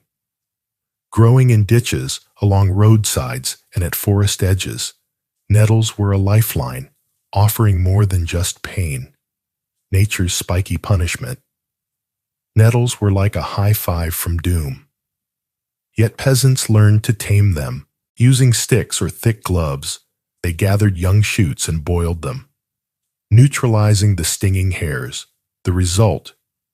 a murky green soup that looked unappetizing but was packed with nutrition. A handful of nettles offered more iron than meat and ample vitamin C to fend off scurvy. Some dried nettles for tea to soothe coughs, while others wove the fibers into rope or clothing. Medieval fashion with a prickly twist. During the Great Famine of 1315–1317, these painful greens saved countless lives, proving that even a stinging plant was better than an empty plate. To snails, the slow-moving feast. As nettles were gathered, something stirred along muddy stream banks after heavy rains. Snails crawling slowly across the landscape became protein-rich prizes for starving peasants. These slimy creatures, now a delicacy in French cuisine, were survival food in the Middle Ages. Requiring only patience to collect snails were the original slow food movement centuries before it was trendy. Hunger transformed disgust into desire. What seemed repulsive with a full stomach became a feast when starvation loomed. After rainfall, snails emerged in droves, easy to gather in large quantities. Families kept wooden boxes or clay pots for collecting them, and during severe famines, villages organized snail-gathering groups to share the haul. Snails offered 16 grams of protein per 100 grams more than eggs, plus iron, calcium, and vitamin A. Cooking methods varied. Some boiled them with wild herbs, others roasted them on sticks, and the bravest ate them raw after rinsing off the slime. Shells were ground for calcium supplements or used as spoons and salt containers. In monasteries, monks gathered snails for the sick, proving that slow food could be a fast track to survival. 3. Acorns, the bitter bounty. As snail shells were discarded, hungry eyes turned to the forest floor, where acorns lay scattered. Biting into a raw acorn was a bitter mistake. Tannins made them taste awful and caused stomach pain. Yet during famines, these oak seeds were a crucial food source. With forests covering 80% of medieval Europe, oak trees dropped thousands of acorns annually, offering free food if peasants could make it edible. Processing acorns was grueling. Foragers competed with wild pigs to collect baskets full, then cracked the shells and soaked the nuts for days, changing the water repeatedly to leach out tannins. Some placed baskets in streams to let flowing water do the work. The resulting nuts were dried and ground into coarse flour, mixed with other flours to make dense bitter bread. Acorns provided 50% starch, 5% protein, and healthy fats. During the Great Famine, acorn bread kept families alive. Some roasted processed acorns for a coffee-like drink, bitter caffeine-free, and a reminder that survival often tasted like disappointment. 4. Wild mushrooms, the risky reward. With acorns processed, peasants scanned damp forest floors for mushrooms. These fungi were a gamble. Some were nutritious, others deadly. Without field guides, foragers relied on ancestral wisdom. Avoid bright colors, check stem rings, and note gill patterns. Safe varieties, like morels, chanterelles, and puffballs, were prized for their meaty flavor, turning bland soups into satisfying meals. Mushrooms appeared quickly after rain, making them vital when other foods failed. They offered immune-boosting compounds, and monasteries used dried mushrooms as medicine for fevers and weak blood. Threaded on strings and dried near fireplaces, mushrooms could be stored for months.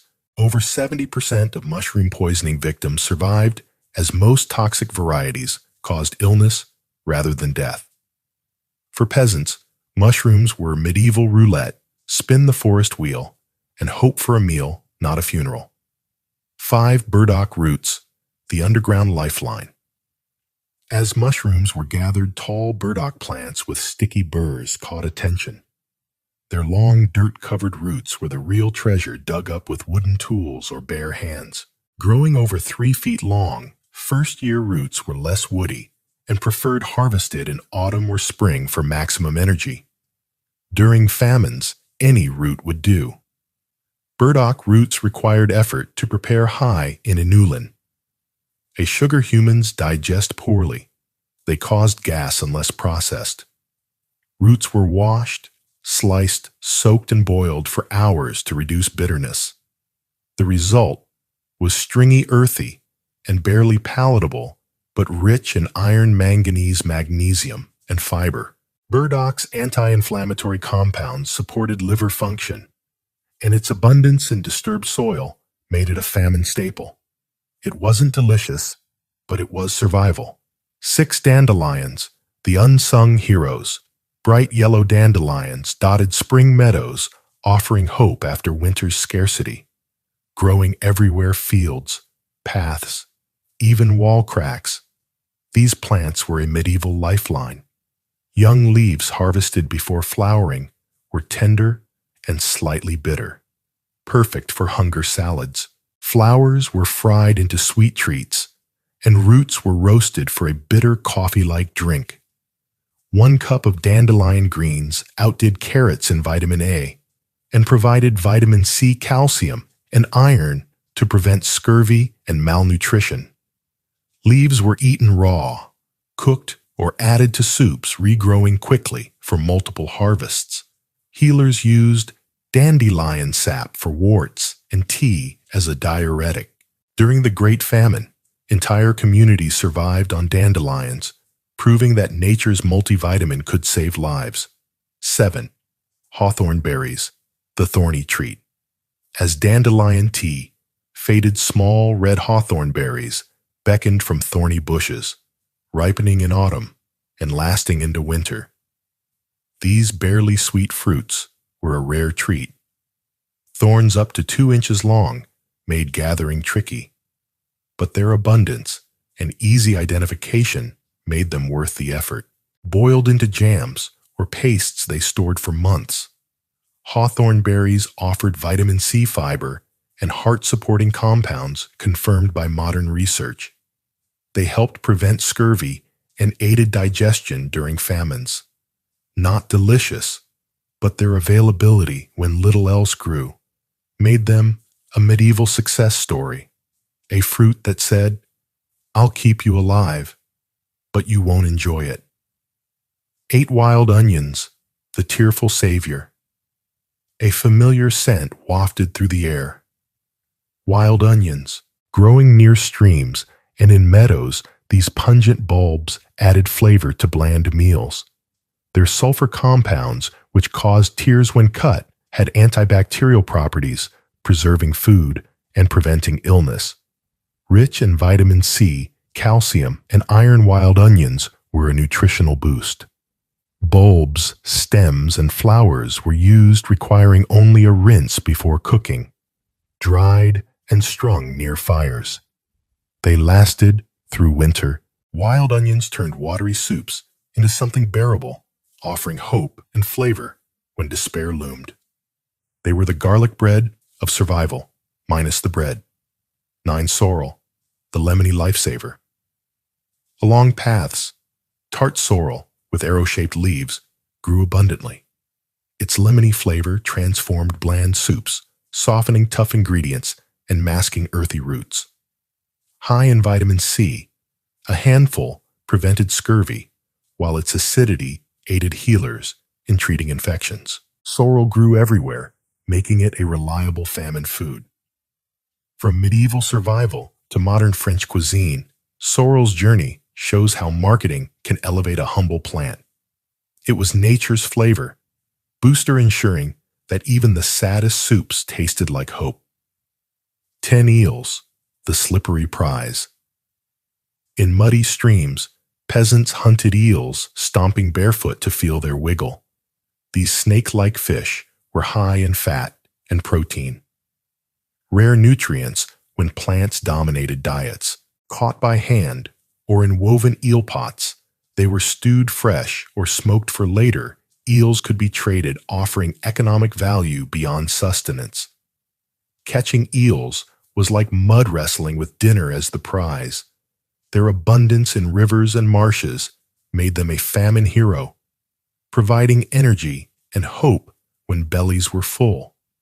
If only for a moment, these strange foods, painful, bitter, slimy, or risky, were medieval peasants' lifeline. Each foraged meal was a victory, a testament to human resilience in the face of famine.